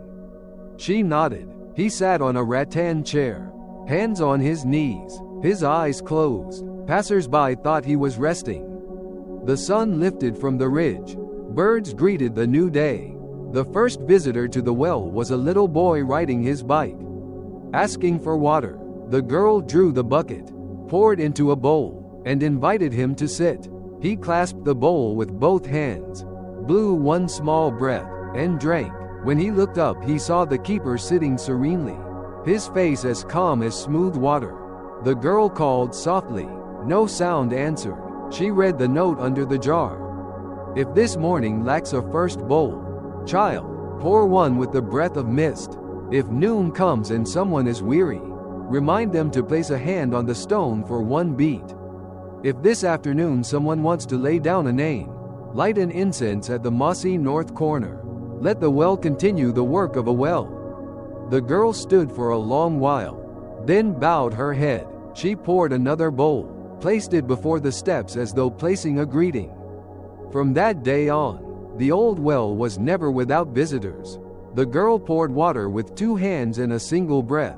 Visitors laid a hand on the stone, feeling its coolness flow into their palms like a quiet reminder. Children drew the bucket without sending spurts of splash. The elderly sat in sunlight by the porch and told stories of past harvests. People passing by carried a small clay bottle of wool water on their desks, like carrying a spot of peace. Some placed a bowl of water by their window every night, waiting for the moon to pass overhead and look in. The water mirrored a piece of sky. They drank a sip, and sleep came softly like a cotton cloth laid over their eyes. On windless, silent nights, when the earth bells rest, passers-by may hear a very faint sound at the rim of the well, as though an old story is being retold in whispers. It is the sound of ropes stirring, the moss growing bit by bit, the stone holding thousands of gulps of water that have passed by. Those seated on the porch sometimes find themselves recalling something they believed forgotten, and then smile. They leave the well as though they have passed through a doorway. The road ahead remains unchanged, the sky still high, but their steps have softened. At night when they lie down, they can imagine the rope brushing wood, a bucket drawn up, a bowl set down with two hands, a breath returning to its place. Then they sleep, like a smooth wool surface after wind, like a gentle sentence just laid in the middle of the house. And in the low valley where three dirt roads meet, the old well still stands like a quiet friend. Every dawn it greets the day with a bright bucket. Every noon it cools a hot brow. Every afternoon it cradles a golden glow deep in its heart. Anyone passing by may place a hand on the stone rim, close their eyes, hear a soft whisper, slow down. When they open their eyes, the road is still there, the sky still high, but their steps feel gentler. At night, as they lie in bed, they may imagine the rope brushing wood, a bucket of water rising, a bowl placed down with two hands, a breath returning to right place. And so they sleep, like a well flattened after wind, like a gentle sentence newly placed in the heart of home. Story 12. The Weaver of Moonlight, Following Your Guidelines. On a small hill overlooking a little bay stood a thatched house, nestled within a ring of purple myrtle trees. A soft earth path led up to the house, passing over a carpet of moss always damp like a freshly washed pillowcase. That house hung no sign, locked no door. Whenever night fell, it glowed with a light unlike lamp oil, unlike electricity, but gentle as a breath. Locals called its owner by the curious name, the Weaver of Moonlight. No one knew his real name, only that on every full moon night he would spread shimmering threads on a loom made of old bamboo in the courtyard, his hands moving slowly as though combing the sky's hair. Passers-by paused to watch from afar, hesitant to disturb that rhythm of his hands. The Weaver of Moonlight lived simply. In daytime he would go to the water's edge when the tide receded, pick up seaweeds thin as hair, wash them in spring water, and lay them on a flat stone until they became clear like soft glass. He called those the warp threads. At dusk, he climbed the sandhill behind the house, gathered reed stalks about to bloom into plumes, stripped them into fine fibers, and rubbed them with myrtle leaves for fragrance. He called these the scent threads. As for the moonlight, he said, that was the weft, woven crosswise.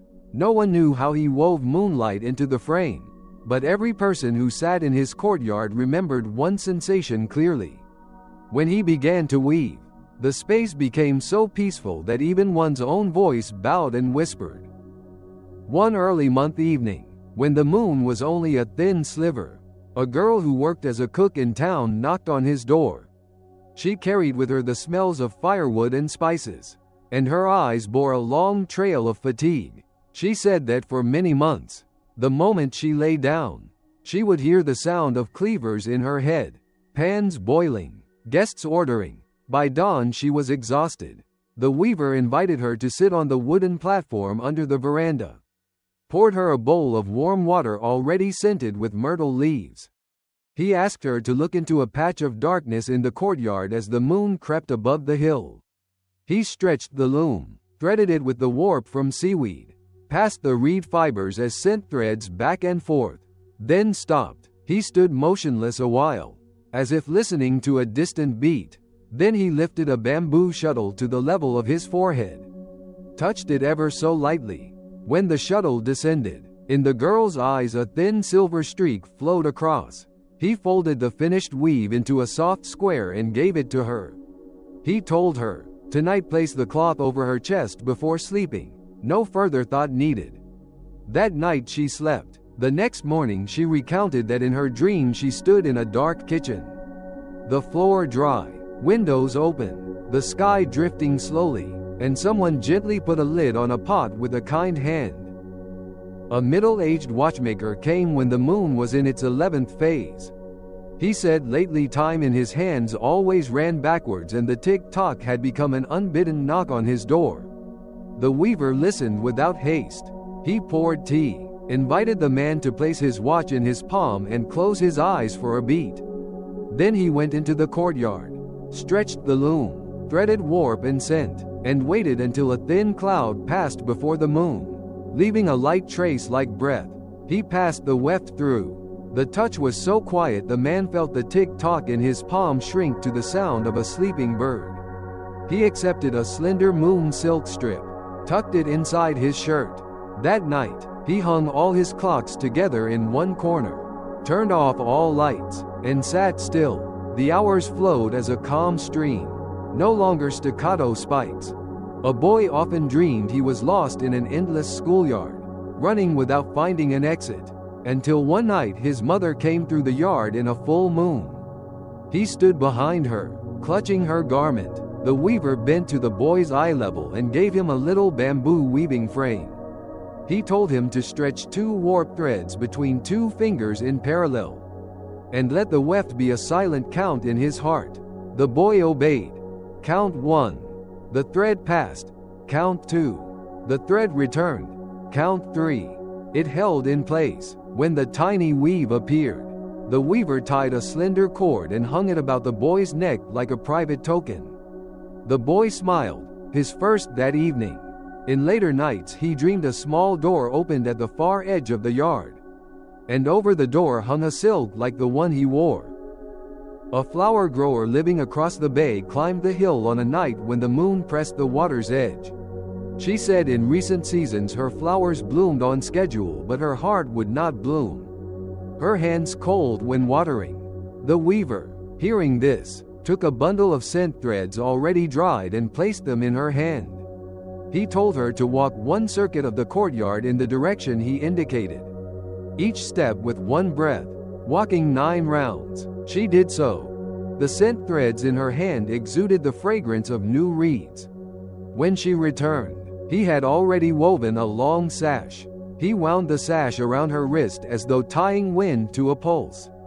He instructed her that each morning before speaking to anyone, touch the tied hand to the nearest flower petal and wait until she hears water running inside the plant stem. Weeks later she returned with a basket of gentle blooms. She said she did not know whether it was thanks to the moon. She only felt as though someone had opened a door in her garden. The weaver of moonlight did not sell his cloths. He gave them. Anyone who asked received a quiet smile. He would say that these weavings only endure when given with a tiny, "thank you."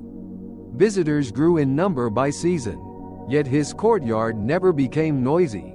People lowered their voices when crossing the threshold. They sat on wooden chairs. Tinging insect sounds like needles stitching the hem of night. Hearing bay waters lap at the foot of the hill. Those unable to speak what they bore inside were invited to place both hands on their knees and feel their palms warm slowly. When the hands were warm enough, the weaver gave the first shuttle. He said that heat in the hands is the secret loom that everyone possesses. One calligrapher from a distant city once visited on a night when the moon moved slowly like a strolled guest. He brought ink and brush, wishing to write a poem on the moon silk. The weaver set down the loom, invited him to stand under the myrtle tree and write into the air before writing on the silk. The calligrapher laughed, but obeyed. He moved the brush through the air like drawing a sail. There was no ink. Yet the scent of ink emerged. When he put pen to the silk, the characters were neither heavy nor fine but round like pebbles. He paused, regarded it long, then bowed. He said it had been a long time since he wrote a character infused with breath.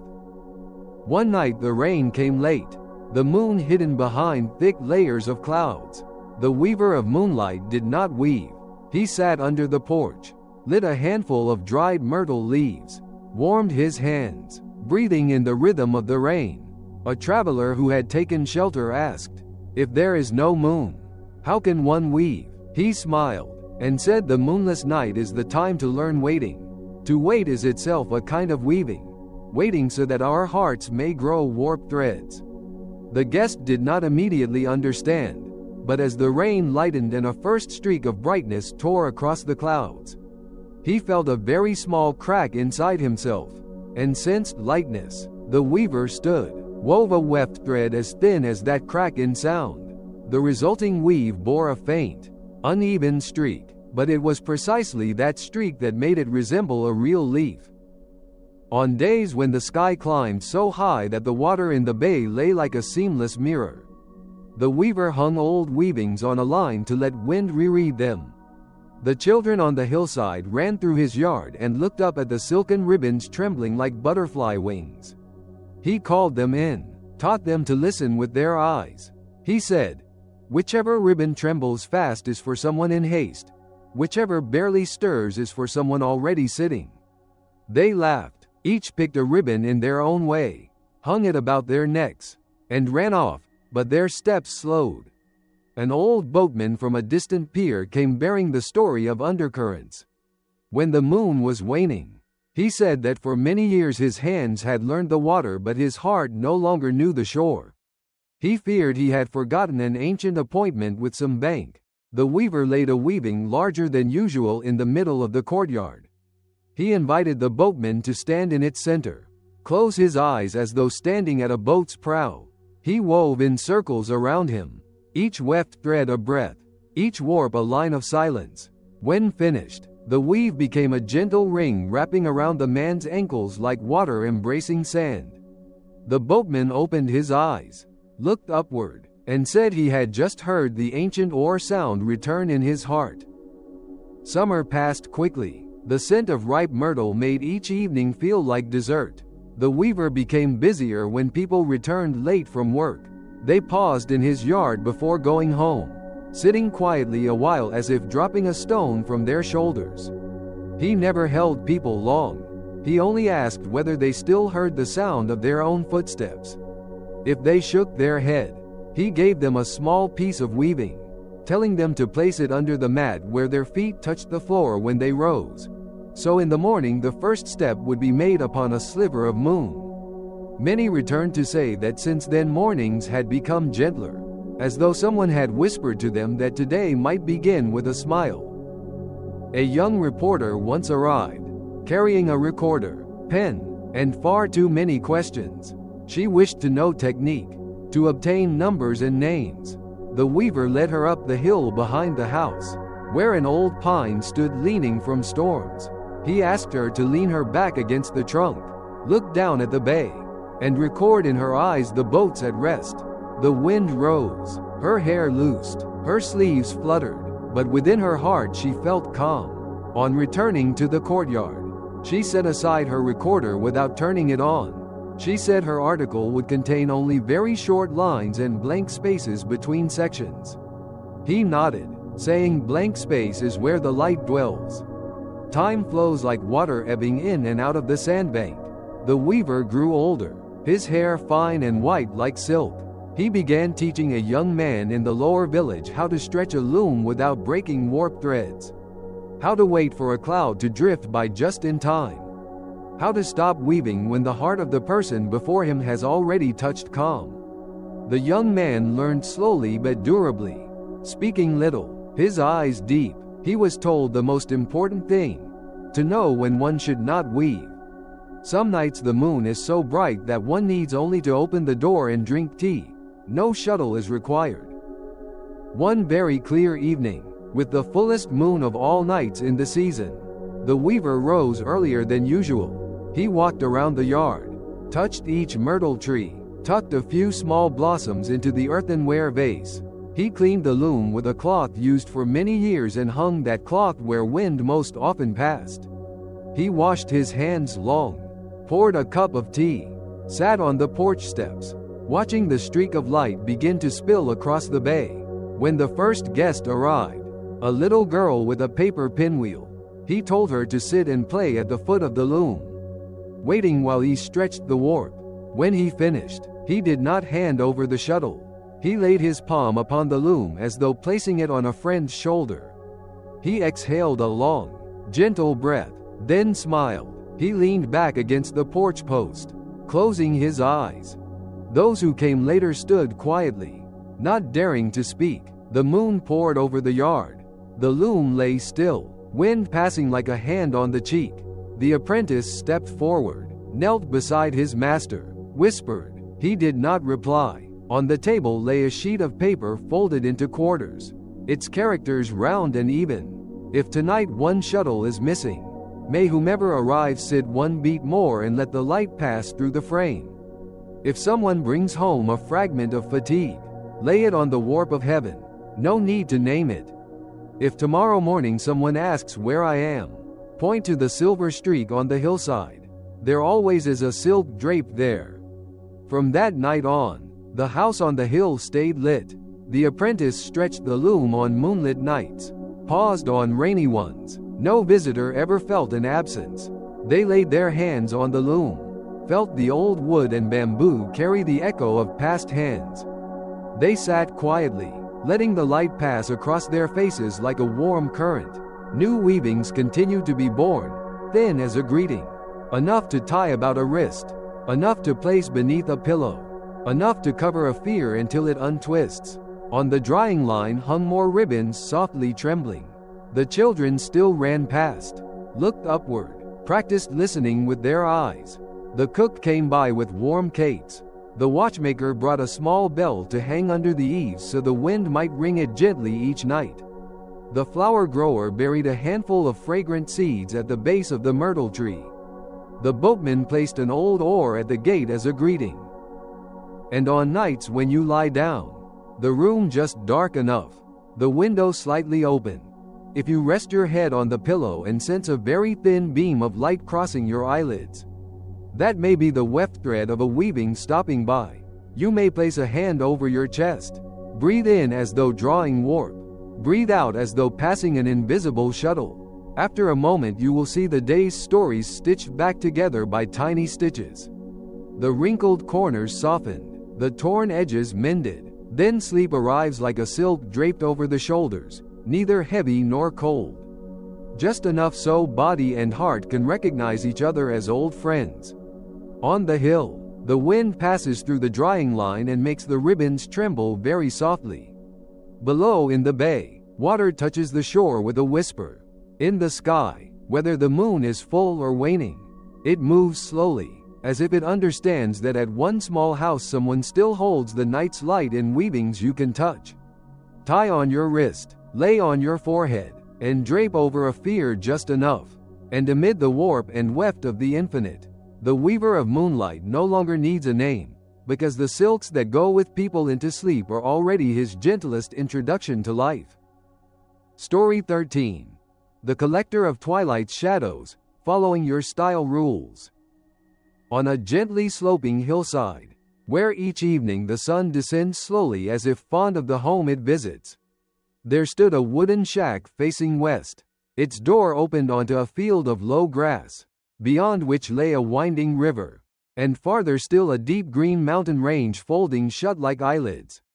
There lived an old man with silver hair whom people gently called the Collector of Twilight Shadows. He sold nothing, taught nothing, hung no sign. He possessed only a strange habit. Each evening, when the last rays of light began withdrawing from the grass, he would step into the field carrying a bamboo basket and several clear glass jars. Then silently use his hands to catch patches of shadow that loosened from tree trunks, eaves, shoulders, folds of clothing, placing them into the jars and sealing them with smooth wooden lids scented faintly with resin. People said that anyone passing through that field at dusk would see him stoop very gently, sometimes smiling at a darkness as if smiling at a child who finally sat still after a day of running. The Collector of Shadows rose later than others, for he went to sleep when night was deep and the sun already rested. His morning began with late birdsong and the scent of dew retreating for sunlight. He lit a small fire, boiled a kettle of water on a clay stove, placing a pinch of dried orange leaves so the fragrance would swirl through the shack. He ate a simple breakfast of leftover rice mixed with sesame and salt, then spread a coarse cloth on the table and placed upon it the jars filled with shadows from the day before. He would open each jar slightly, letting the shadows breathe, as though opening a window for guests inside a house to look out. Then close the lids so the shadows would not drift away. He told visitors that shadows, like light, need care. A home, a window, breath, hours. No one understood what shadows did in their jars. But by evening, when he walked the fields, he always carried some empty jars and some opened ones, ready for the day's new harvest of shadow. One afternoon when mist mixed with sunshine, a potter from the neighboring village came seeking him. She said her hands had grown too calloused lately. The clay lying in them felt mute, unwilling to become vessels. At night she lay down hearing the pottery wheel spin in her mind. She was weary, and a little sad, as though someone had removed her doorstep.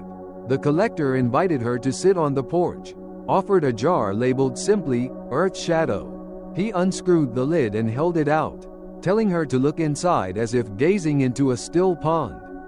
To her surprise, she saw brown veins gliding slowly inside the jar like brushstrokes over pottery. He said the Earth's twilight shadow is gentle, if held near the hand. The hand will remember its old rhythm. She placed her palms around the jar, inhaled slowly, exhaled slowly. After a while, the joints of her fingers loosened. She asked to borrow the jar overnight. The next morning she returned with a new bowl, not glossy, but warm and deep, like a sleeping eye. She placed it on the table, smiling like a little autumn day. A young man who photographed weddings came one high cloud day. He told that he accompanied his clients' laughter and chatter, but in every photo he took, behind his subjects remained a cold emptiness. He wanted a way to warm his images without hiding the truth. The shadow collector offered no lecture. He led him onto the meadow, pointed to an old plane tree shedding broad leaves like wax-sealed letters. As the sun slanted lower, the tree's shadow stretched across the grass. He handed the young photographer an empty jar, told him to catch a patch of that shadow within. Once captured, he instructed that when taking a photo, place the jar near the tripod for a moment. Wait until the jar is still, then shoot. The young man did so. When he developed his photos, he saw the cold voids now had the depth of evening, not darkness intensified, but a doorway through laughter. He returned to express thanks, leaving a print on the table in which the bride leans on her mother's shoulder on the steps, and behind them a thin ribbon of shadow embraces the two like a scarf scented with the wind of dusk. A middle-aged woman selling goods in the village market visited one dry, windy afternoon, her face weary from haggling. She sat, sighed, saying that in her house every evening was loud, children disputing over homework, adults arguing over bills, and she always held the key to silence but could not open its door. The collector produced a smaller jar, its label reading, "Porch Shadow." He asked whether her home had a porch step. She nodded. He smiled and told her to take the jar home, and as dusk fell, open its lid right on the step, inviting the shadow inside out to sit there. Then anyone passing through the doorway would walk more lightly. She did so skeptically. That night, she opened the jar. A cool aura like old well water drifted outward. The children, about to argue, paused when the floating shadow hovered. The eldest child caught it and quietly hung it on a hook. Her husband entered, placed his straw hat on a shelf, sat down quietly without turning on the TV, and gazed into the yard for a long time. A week later she came back, presenting him a fragrant bag of roasted corn, saying that her household had learned silence by evening. A shy boy was brought by his mother. He feared darkness so much that at the first brush of sunset he would race to switch on every light in the house. The collector sat down at his eye level, handed him the tiniest jar labeled, "Friend Shadow." He told him to walk about the shack with the jar, whenever he perceived a faint shadow from a branch or doorstep. Softly call, "Friend, come into my house." The boy giggled and obeyed. The jar seemed to fill quickly. He was told that each evening before eating, he should open the jar on the table and say, "Friend, eat with me." That week, he no longer flicked on lights wastefully. He grew acquainted with shadow as one befriends a timid cat, stepping gently, speaking quietly. His mother thanked the collector with a basket of steaming corn. Her kitchen became darker but warmer. One evening rain fell and dusk mixed with silver streaks over roofs. The collector did not go into the field. He sat in the shack, opened several old jars, placed them in the corners, letting the rain sounds enter between the shadows like sesame seeds falling on a dish. A drenched traveler took refuge and asked why he collected that which cannot be touched. He smiled, saying shadows can be held by a hand if the hand knows how to slow. He placed the jar labeled, "Roof Shadow," in the traveler's palm. The traveler sensed in his palm the old scent of wood and the pliancy of moss.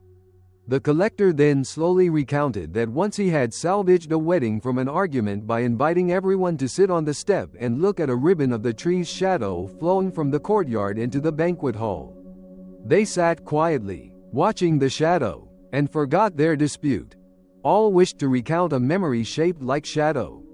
The traveler smiled after the story and placed an old coin from his pocket onto the table as thanks for a lesson uninscribed. A literature teacher from a small city school visited on a thinly clouded afternoon. He said recently his written passages had light exactly in place but lacked the counterpart of light, lacking a space for the words to rest. He asked for a jar of shadow suited for sentence. The collector mused briefly, then gave him a jar without label. He said this was the shadow of a period mark. When he completed a passage, open the jar in the room, stand motionless a moment, then place the period like setting down a jar lid. The next day his lecture passages had gentle breathing gaps. Students remained silent longer.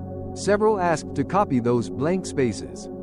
At the weekend he returned, bringing a sheet marked with 12 round dots in a line, saying, "These are 12 jars of shadow opened in one day," and his heart felt no longer cramped.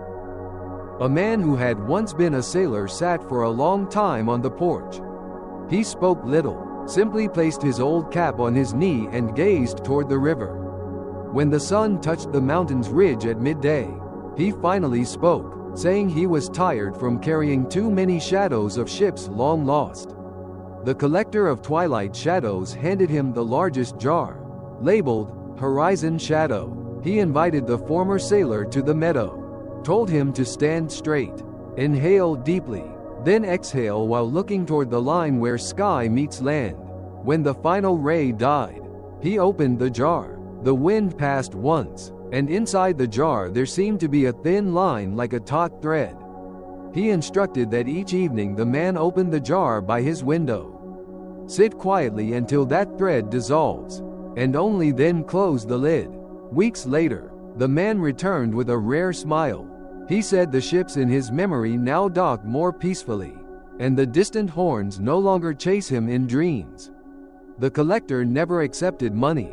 Whatever people brought he welcomed: a bag of rice, a bundle of dry wood, a basket of vegetables. He would say shadows do their finest work when neither bought nor sold. He also did not keep others' shadows too long. When the owner had softened, he would open the jar on the porch so the shadow could return to its place. Thus his shack always smelled of old sunlight mingled with the scent of young dusk, like a kitchen holding the breath of many seasons. One day a girl from afar came wanting to write about him. She carried a notebook and pen and asked his real name, age, origins. He gently shook his head and told her to transcribe the sound of the meadow at dusk instead of his name. She sat down, notebook on her lap, and found it hard to write. Meadows did not speak. After a while she heard the rustle of grasses brushing and the lengthening shadows of trees. She wrote short lines, each in one breath, with blank spaces between them like a river waiting for a bird to pass. That essay later was widely read and loved, though it scarcely gave details of the shadow collector. People said, after reading it, they wanted to turn off lights in their homes and sit by a window when the light fades. On another evening, a group of loud youths showed up near dusk. They joked, clicked cameras, and asked him to enact shadow collecting. He rose and led them to the edge of the meadow. He told each to stand a span apart, face the mountain, open palms. None was to speak. They were awkward, but complied. The breeze drifted over the field. The sun lowered. Their shadows stretched and met at a point. He told them now to lower their palms to touch the earth.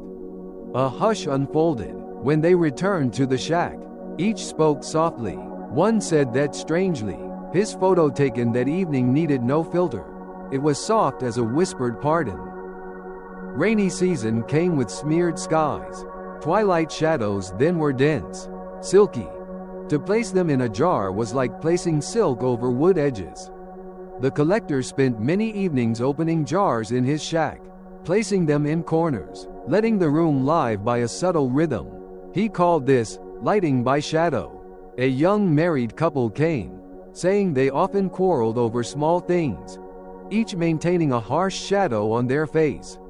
He invited them to opposite corners, opened one jar in the middle, told each to look into it rather than at the other, and to recall a pleasant memory of some past evening. They hesitated. Then the wife told of an evening her husband taught her to row a boat on the pond. The husband told of her teaching him to bake for the first time. As they spoke, the jar's shadow thinned. They rose, stepped closer. Before leaving, they asked for a shared jar. He shook his head, saying a shared shadow already lies under the tea table. One only needs to sit still long enough to see it. Time flows like alternating rays across a thatched roof. The collector grew older with each season, yet his eyes remained bright like an unfailing spring. He began teaching a neighbor girl how to place jars where shadows pass slowest. How to read the age of a shadow by its scent. How to know when to open and when to close. She learned quickly, with gentle hands and steps that did not hurt the grass. He told her the most important thing. Remember that shadows and people must be invited, not forced. She nodded. Every dusk she followed him into the meadow like following a melody growing familiar. Then one morning the sky was so clear every line stood out like on fresh paper. The collector rose earlier, tidied the shack more than usual, arranged jars on the table like cleaned cups. He brought a rattan chair onto the porch, turned his back to the meadow, faced toward the shack. He opened a small jar, raised it to face level, closed his eyes as if greeting a long-absent friend. At dusk people saw him sitting there, still as a cloud resting on a mountain peak. The neighbor girl ran up calling. There was no reply. On the table lay a small note. The letters were evenly slanted. If tonight a hand is missing at sunset, may whoever passes open the nearest jar so the shadow may come early. If someone carries home weariness, may they place the jar on the step so the shadow may sit there and keep watch for night. If tomorrow a child asks what shadow is, say shadow is the pillow for light, wherever placed. It softens the place. From that night onward, the meadow still greeted each sunset. The neighbor girl continued the habit of opening and closing jars, placing them on doorsteps, on dining tables, on bedside slabs of homes that asked to borrow a little shadow. Those who had visited returned. The potter brought the warm bowl she had made and placed it on the table as greeting to one who taught her hands to listen. The photographer brought the portrait of bride and mother, saying it was hung in the house's center like a ribbon of evening. The market vendor said the porch step of her house had become a place where people quietly set their shoes. The former sailor said the ships no longer drag him in his sleep. The young couple sat on opposite corners of his porch and told of another beautiful, normal evening. The girl listened to them all, opened a jar so the shadow could sit on the table, closed it when it had enough. And on nights when you toss in bed unable to extinguish the light in your head, you might imagine walking across a thin meadow, reaching that shack smelling of orange leaves and dry wood, sitting on that rattan chair on the porch, opening a jar very gently. You might feel a coolness entering your throat and eyes, like sipping a mouthful of sky just after sunset. You place the jar down, close its lid with a breath. Inside the house, your belongings seem to gain softened edges as though telling a story in a quieter voice. You climb into bed, pull the blanket to your chest, watch the ceiling slowly darken, then hear the sound of yourself settle. Sleep arrives like a soft sheet of shadow draped over your shoulders, not heavy, not cold, just warm enough for your hand to stop gripping. Out there, on the hill, there may be a jar just open for its shadow to sit before someone's threshold. And somewhere in that shadow, the kind smile of the collector of twilight shadows still remains, like a glowing spark guiding those who return. Story 14. The one who awakens the stream song, following your guidelines.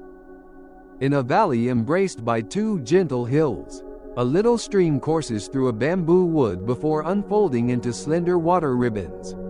Along its banks lie smooth pebbles, fallen leaves still as letters never sent. Near a bend where the water curves around a large rock stood a small wooden hut with a low roof. Its door always open. The person living there was called by all, the one who awakens the stream's song. No one knew his name or when he came.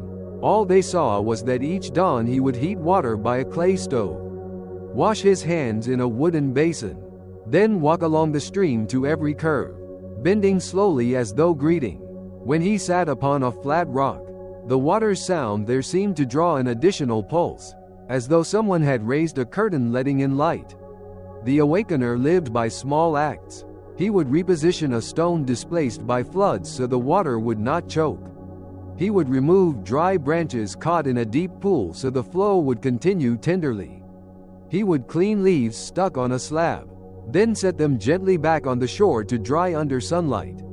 He told visiting guests that the stream's song never truly vanishes, only sometimes catches on a rough fold of the day. His task was to gently unstick that fold, like loosening tangled hair from a sleepy child. One morning a girl from a distant village, who did embroidery, walked to his place. She said on long nights before her frame, her hands still stitched but her eyes grew weary, the click of needles on the tabletop sounding like old rains. She wanted to borrow a gentle stream song to bring into sleep. The awakener invited her to sit on a cool rock under an old plum tree shade. He picked a smooth pebble and dropped it softly into a circular pool. Ripples spread and then vanished, the water returning clear. He told her to rest her palm on the water momentarily, then lift it, and sit still. She did so. After a while, her hand felt cold though her heart felt warm. He handed her a small pouch of pebbles and instructed that at night, she place the pouch on her belly, close her eyes, and listen for the stream's sound from the morning as it tells its story. That night she slept deeply. In the morning she returned. On her hand was an embroidered patch showing a thin ring of water unfolding like a blossoming flower.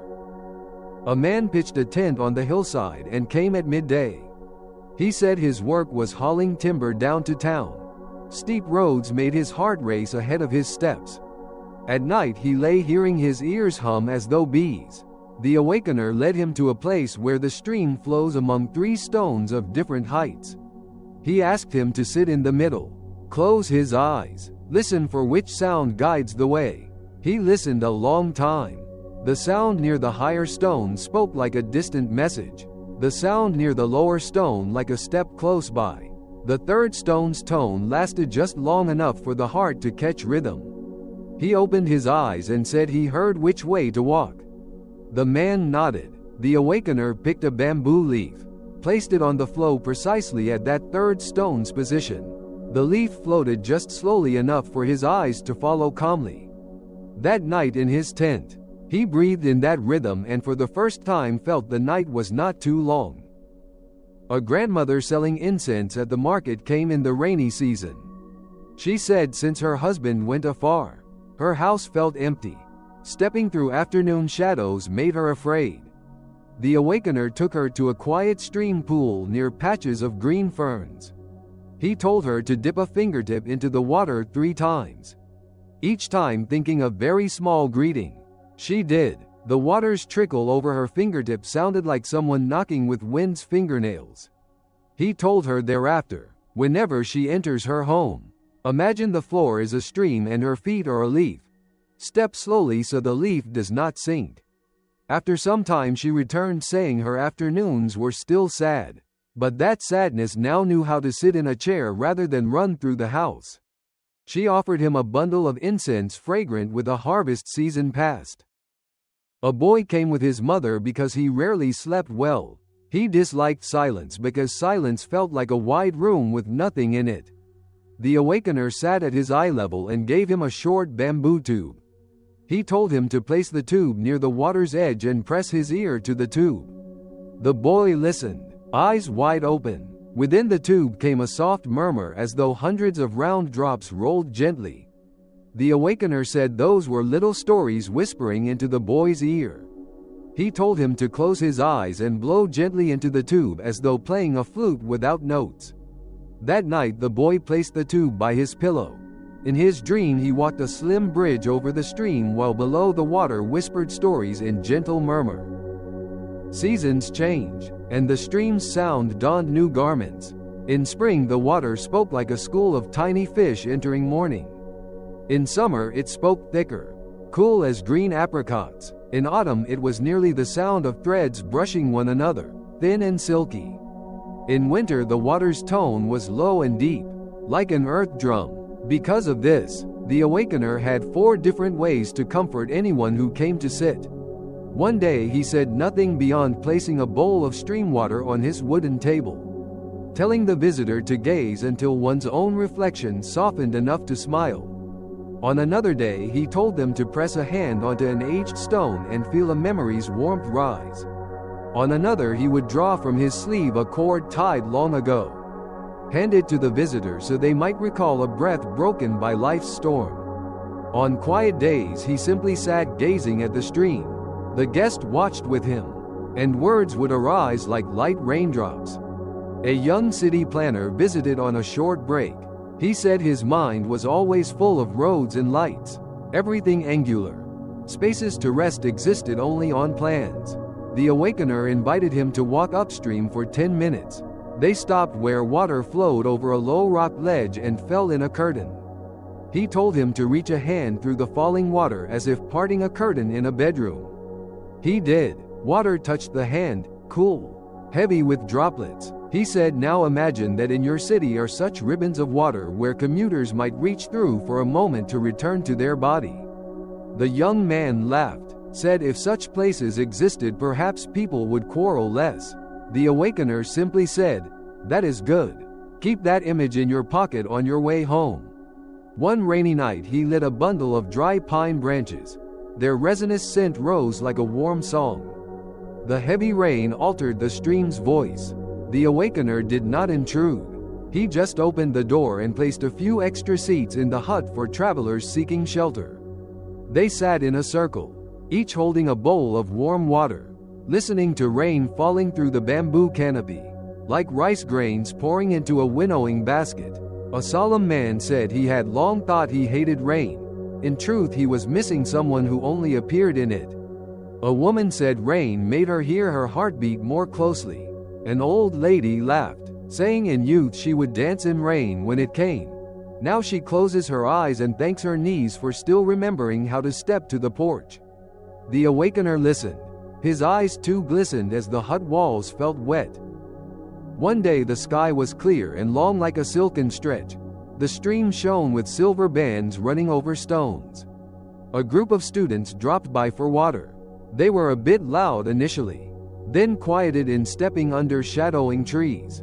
He invited them to sit and proposed a game.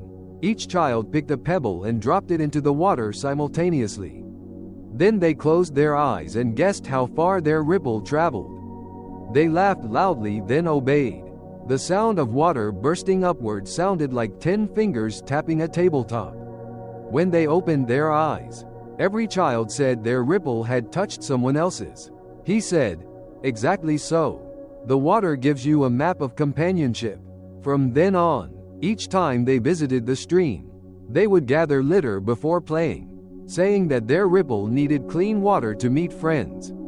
An Eastern medicine healer came to ask for spring water to make medicine. He said many of his patients suffered headaches from overthinking, and he wished for a dose to soothe them.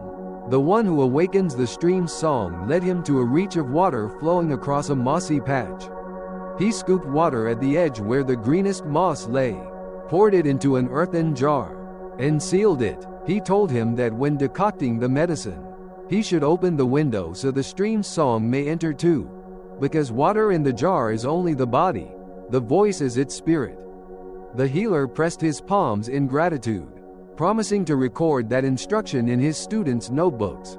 Weeks later he returned, saying that some of his patients had slept more deeply simply by placing the jar beside their bed and listening in imagination to a stretch of stream flowing past. Time flows like water and none can keep what has passed. The awakener aged, yet his gaze grew brighter. He began teaching a young woman in the village below how to recognize where water is weary and where it is strong.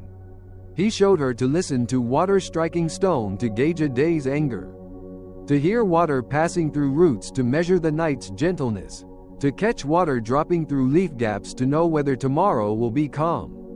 He told her the most important thing is to know when not to stir, for some tangles are best undone by water itself. She learned slowly but surely, walking without rustling dry leaves, placing her hand without making stone tremble. One autumn morning, when early leaves turned gold along the banks, the awakener rose earlier than usual. He swept the porch, lit a fire, brewed a pale tea, and offered the breeze a cup first. He walked along the stream as always, touching familiar rocks as though greeting old friends. Upon reaching the largest flat stone, he sat with straight back and kind eyes. He rested a wooden scoop on the rock face, placed his other hand on his knee, breathing evenly. Water flowed past like music long known. The sun lifted above the ridge, Mist dissolved into shimmering dust. A young couple walking by saw him thus. They greeted softly and passed on. The apprentice came behind, calling softly. Her voice felt as though falling into a soft cushion. On that flat stone lay a folded note, the script round and clear. If this morning someone should sit in the place by the flowing water, may you sit in their stead without speaking. If at noon a guest is overly tired, pour them a cup and tell them to place a hand on the rock. If this afternoon the stream becomes loud, do not rush to smooth it. Let the water finish telling its own story. From that day onward, the valley still held the stream's song each day. The apprentice sat in that familiar spot, listening and smiling. People continued to come. Some asked for a pouch of pebbles to place on their belly at night. Some asked for a bamboo tube to press against their ear to hear murmurs of current. Some only asked to sit a while by the bank so the wind might dry a newly born sadness. She poured tea, reminded them to breathe, reminded them to lay hand on rock, reminded them not to hurry the water. The stream passing through bamboo woods continued touching stones and proceeding, like a gentle hand that always knows the road back. And on nights when sleep eludes you, imagine walking barefoot along a cool, damp path, hearing grass brushing your ankles as a soft greeting. You come upon a slender stream. Sit on a flat stone. Rest your palm on the water, then withdraw it without clutching. You touch a wooden scoop. Smell moss like the scent of a gentle dream. You close your eyes. Inhale as though gathering water at the source. Exhale as though water spills over a rock's edge. After a moment, the stream's voice in imagination becomes clear, like a clock beside your pillow, but softer, warmer, more enduring. You pull the blanket up to your chest, letting that voice run a luminous path through your room. Sleep arrives like a small boat touching shore, no waves, no haste, only a soft creak of the prow against sand. Outside in the valley, water still moves, stones still receive, bamboo still sighs. And somewhere in that murmur, you may recognize the gentle smile of the awakener, a smile nested between two ripples, enough to remind that peace is a path one can step into with a single hand laid down. Story 15. The Keeper of the Dawn Waiting Room, following your guidelines. Outside a town by the fields, a low hill looked out upon rice paddies stretching to the horizon. On that hill stood a small wooden house facing east, with wide windows and a deep porch. People called it the Dawn Waiting Room. The person living there was simply known as the Keeper of the Dawn Waiting Room. No one knew where he was born. All that was known was that for many years, each night he opened the door to those weary from the day. They were people working the night shift at the rice mill, long-distance drivers, early market vendors, those emerging from a day heavy in mind. They would climb the slope, enter the room, sit by the window facing east still dark, and wait for the sun's first steps. Inside were a few rattan chairs, a long pine wood table, a shelf with cups and teapots, water kept warm. The floor was old wood, polished from daily wiping. On the walls hung a few photographs of sections of sky at different hours, without captions. The keeper spoke little. He had habits that made people want to sit. When a guest arrived, he placed in front of them a cup of warm water scented with lemon leaf, and invited them to put both hands around the cup so the hands remember that warmth still lives. He would say, "No need to tell anything yet. Sit quietly and watch the window's shadow fade upon the floor. When that shadow fades, it means night is about to hand over its shift to dawn." One late harvest day, a young woman who transported rice to the mill came seeking him. She said many nights driving through the fields, the rustle of rice pressing on her tarpaulin sounded like rain. She wanted to sleep, yet her mind would still spin like a machine. The keeper handed her a thin cloth and told her to place it on her brow. Lean back into the chair. Place her feet on the low step. He said, imagine each breath as a sheaf of rice placed on the floor. When she had laid 10 sheaves, open your eyes. She did. By the 8th, she slept, eyes fluttering. When she awoke, The sky was still dark outside, but inside her was a soft path of grass. She smiled, saying it was the first time she felt the field did not demand anything of her in that moment. Before she left behind a handful of fresh grain as a promise she would return.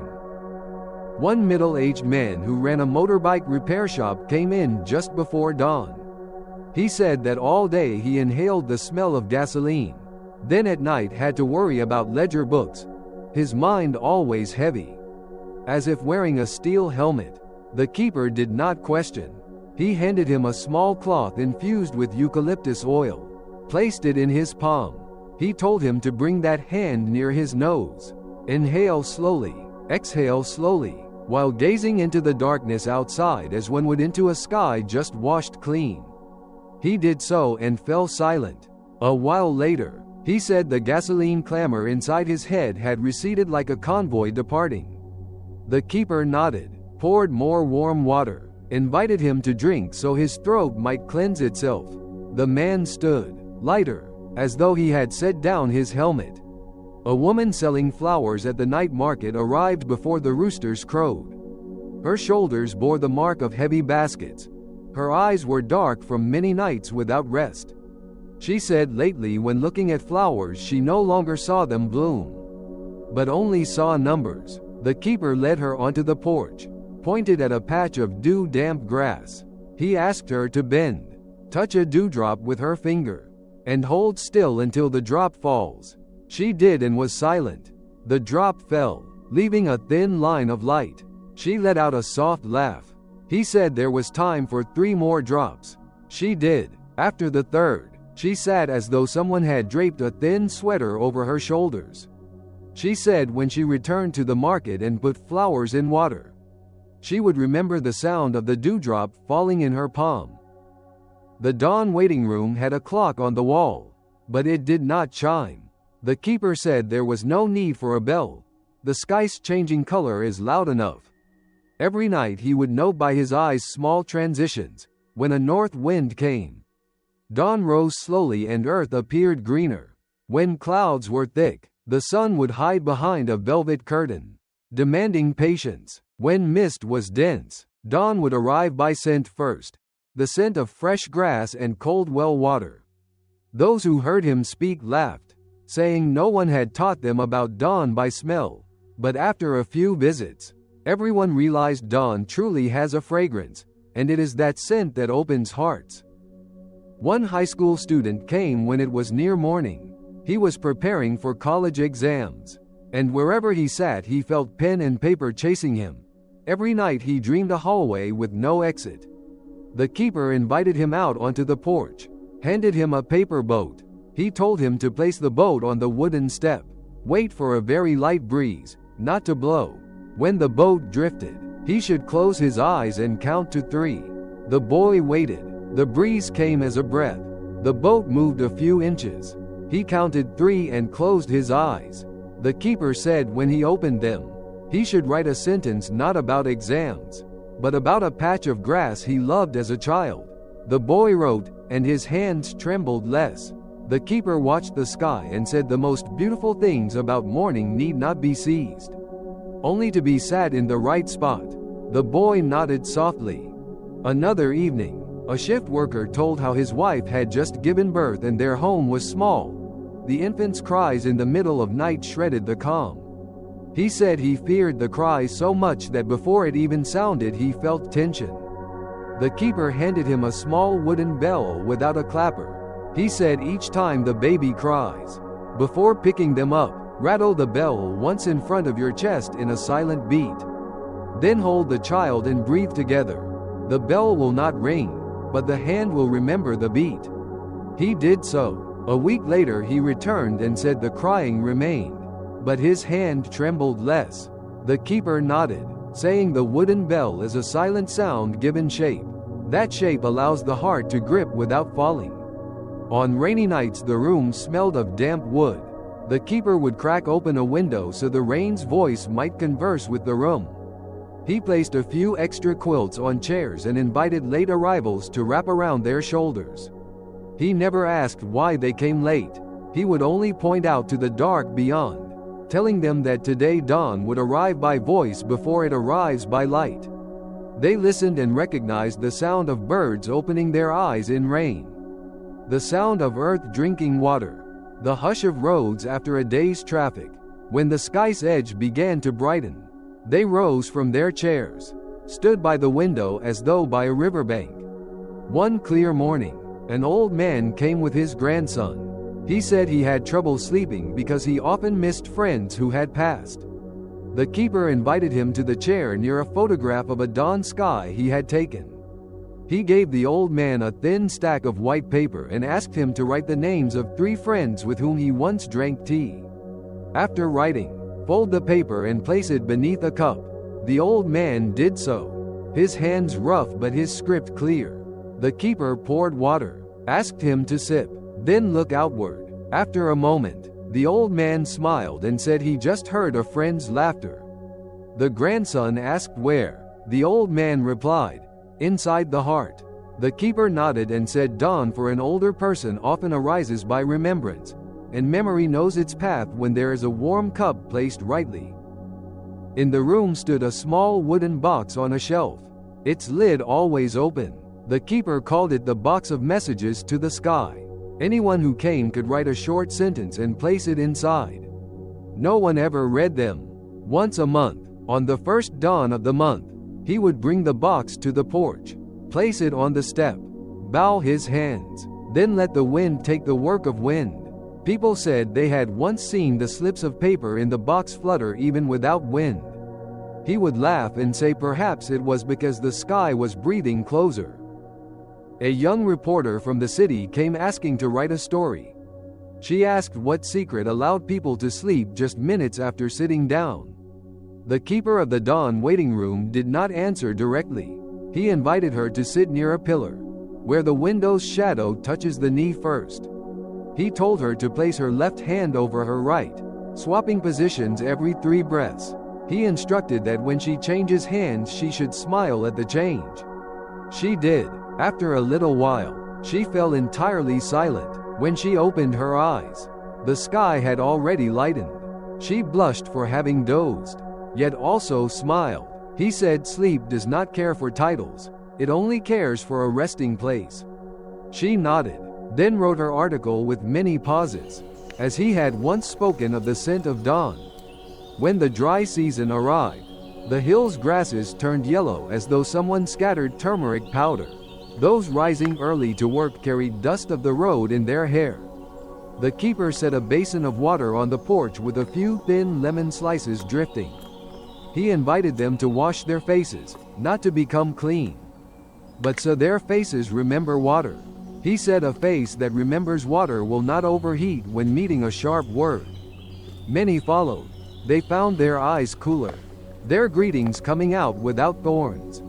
One special evening, sky smooth and folded like a fine cloth, a group of young travelers showed up, laughing loudly, cameras in hand, binoculars draped. The keeper invited them to leave their gear, walk barefoot into the room. He taught them a small trick. Each stand 1 arm's length apart. Face east, close eyes for 10 breaths, then open together. When they opened their eyes, the horizon seemed to lift a little. One reached a hand out as though to touch the streak of light. The keeper quietly told him, "Do not touch, just greet." They all bowed palms in greeting to that thin ray. Their laughter ebbed into gentle smiles. Time passed in many dawns. The keeper aged, his hair salt pale, his steps remained steady, though he sat more often. He began teaching a neighboring girl how to set chairs so one tired of the back wants to sigh as they sit. How to pour water so the lemon scent arrives just at the right moment. How to hear a person before they speak. He told her the most important thing: know when to be utterly silent, letting the sky speak for the rest. One autumn dawn, mist so thick it lay like a thin veil over the hill. The keeper woke earlier than usual. He swept the porch, lit the fire, laid fresh cloth over chairs. He opened the windows wider than usual, letting dew drift inside so the scent of daybreak might diffuse. He poured himself a cup of water, not to drink, but to place on the table like a little spark of light. He sat in the chair near the window, hands on knees, back straight, eyes half closed. Early visitors climbing the hill past him saw him sitting still like a dew droplet on grass. They did not call. They sat in chairs around him, gazing east. The neighbor girl came, key in hand, to open the cupboard as usual. She called softly. No answer. On the table lay a folded paper, small neat handwriting. If this morning someone fails to speak first, I invite all to rest hands on the warm cup before you, and listen to warmth filling your palms. If anyone holds an undone dream, please place it in the message box to the sky. If the horizon seems dimmer than usual, greet with your eyes before you speak. She read it, pressed her lips, then looked upward. She poured water for each person, reminded them to place their hands on the cup.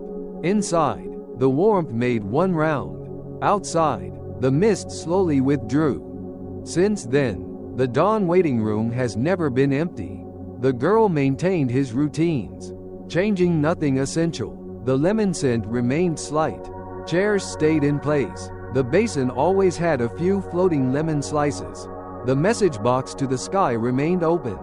Visitors still sat near the window, hands on cups, watching the horizon deepen then brighten. Some brought a stalk of newly cut grain, some a cotton handkerchief scented by sun. Some simply placed a nod on the table and left to work. Those who had once spent nights awake worrying now learned how to nap for a few minutes while waiting for dawn, not to escape, but to rise with a body gently settled down. One stormy night the electric grid failed. On the hill, the dawn waiting room kept only the faint glow of the rainy sky. Yet people still climbed. They sat in silence, listening to rain pattering on the porch roof, wind rustling through grass. The girl placed a small candle on the table, not bright, just enough to see the face beside her. Everyone laid hands on their cups, then hands over their hearts. Dawn came late, but when it did it felt wondrous. The sky unfolded like the birthday of the earth. If ever a night comes when your mind is full of voices, imagine walking up a low hill, opening the dawn waiting room door, and sitting in a rattan chair. You place your hands over a warm cup of water. Gaze east where the sky is still deep but a pale ribbon of light is stretching like a thread. You inhale slowly, gathering all scattered thoughts. You exhale slowly, placing them down so the sky may gather them. After a moment you hear your voice soften. No longer urgent. You close your eyes a beat, open them a beat. Outside, the horizon brightens slightly. Inside your heart brightens too. When drowsiness arrives, it does not crash like a wave, but comes like a friend pulling a chair near and draping a thin shawl over your shoulders. You sleep. Somewhere on that hill, in the soft dawn, someone places a cup on the table, invites a stranger to rest hands and hear the warmth, like a gentle greeting to a new day. Night is almost gone, leaving only the soft breath of wind and a remnant warmth in a teacup. These Zen stories leave no final answers, for peace needs no explanation. It only requires a quiet seat, and someone willing to listen. If you are there, in this moment, that peace has already come, in your breath, in the little light in a corner of the room, in how your hands relax. Let your mind rest like a leaf falling onto water, not resisting, not questioning, just allowing the wind to finish the remainder. Every night may be a new beginning, so long as you permit your eyelids to close, and in the morning, when dawn calls, smile softly, as greeting an old friend just returned after a long sleep. If these stories have made you feel lighter, I hope you'll hit subscribe so I can tell you more quiet nights, stories of stillness, breath, kindness, and the small light in the heart. Each time you press subscribe, a little lamp is lit in the room of peace. May you sleep deeply tonight. May you awake tomorrow to gentle light and a heart that knows how to smile.